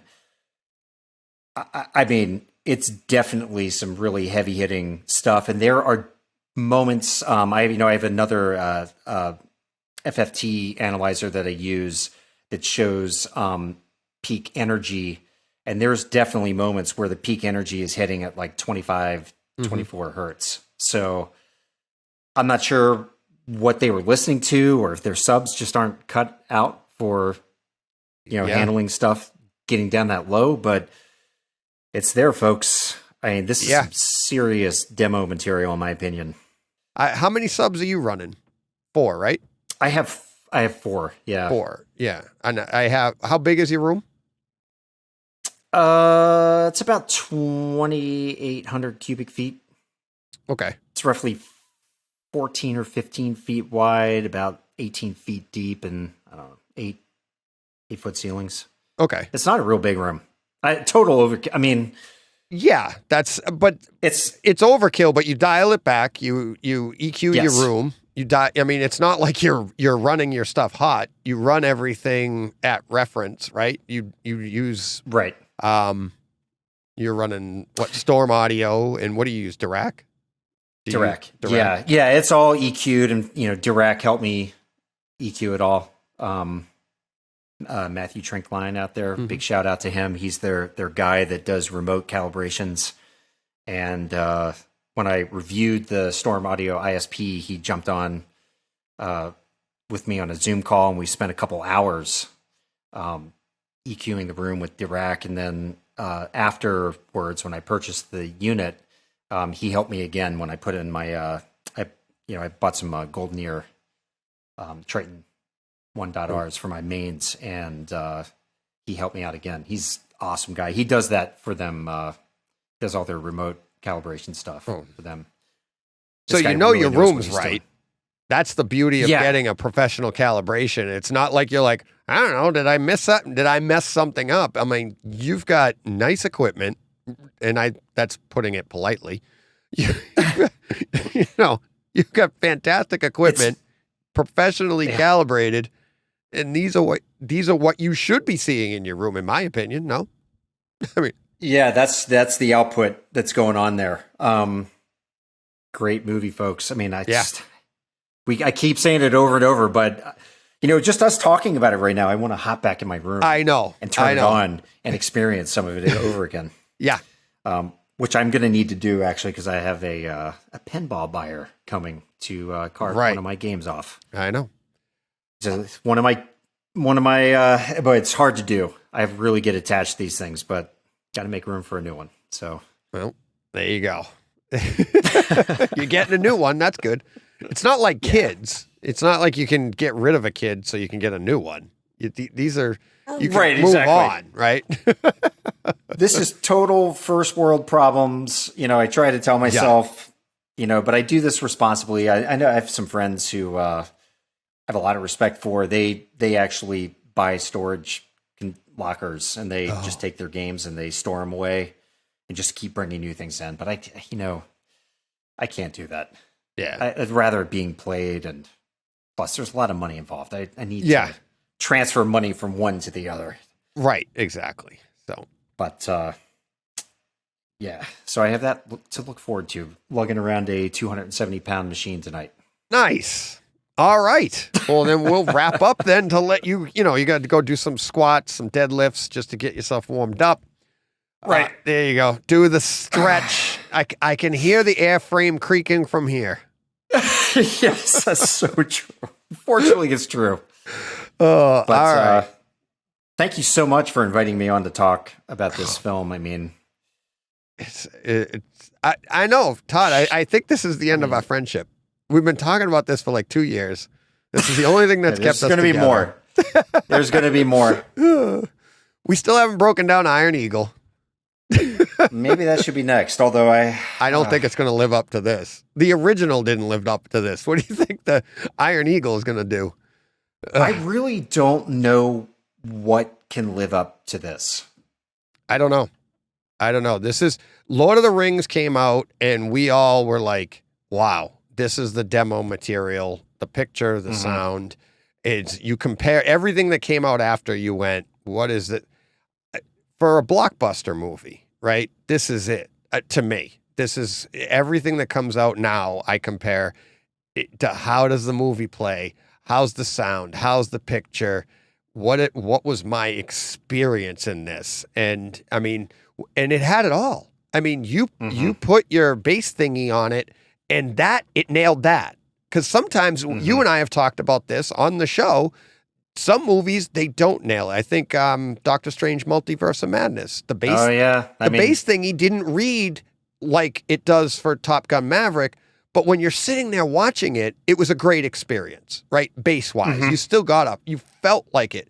This one has it all, right? I mean... I think the sound design from a low-end perspective on this movie is superior to, Doctor Strange. And Doctor Strange had some moments that just left me scratch my head. I'm trying not to analyze things to be a Debbie Downer about a movie, but right. That one I walked away from. I'm like, eh.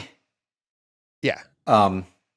This movie though, I just can't imagine someone not liking it. I mean, my wife loved it. My two daughters loved it. Have you met anybody that didn't like it? Not yet. But now it's out on physical. This week should be interesting on social media.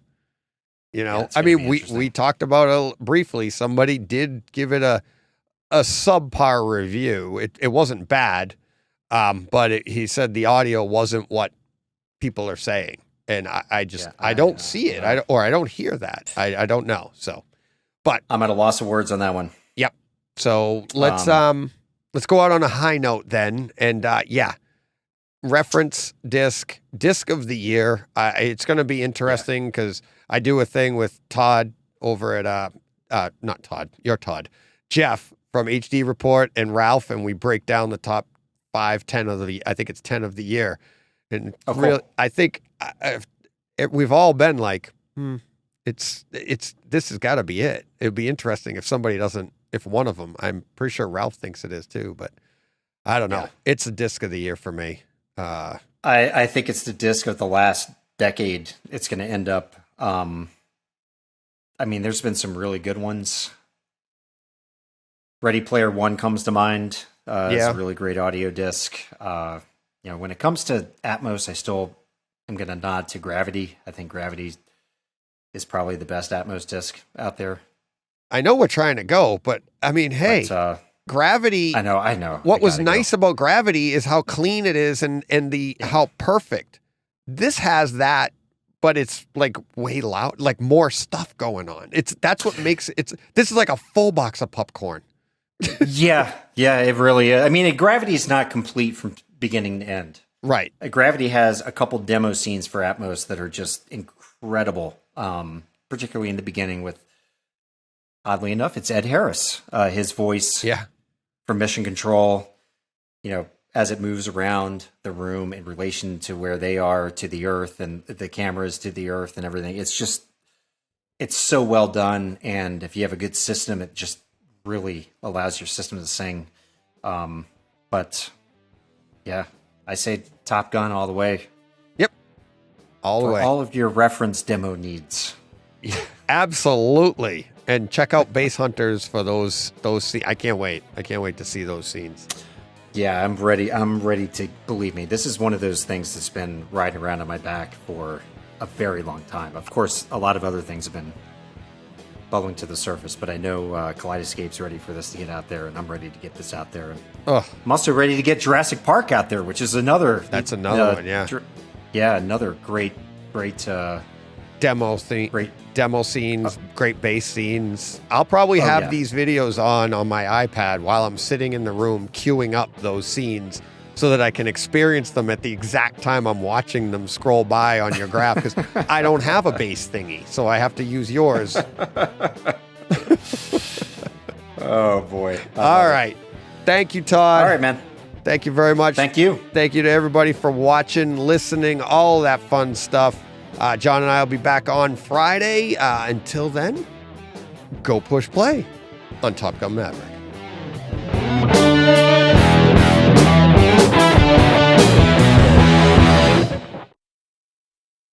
Hey, Fred.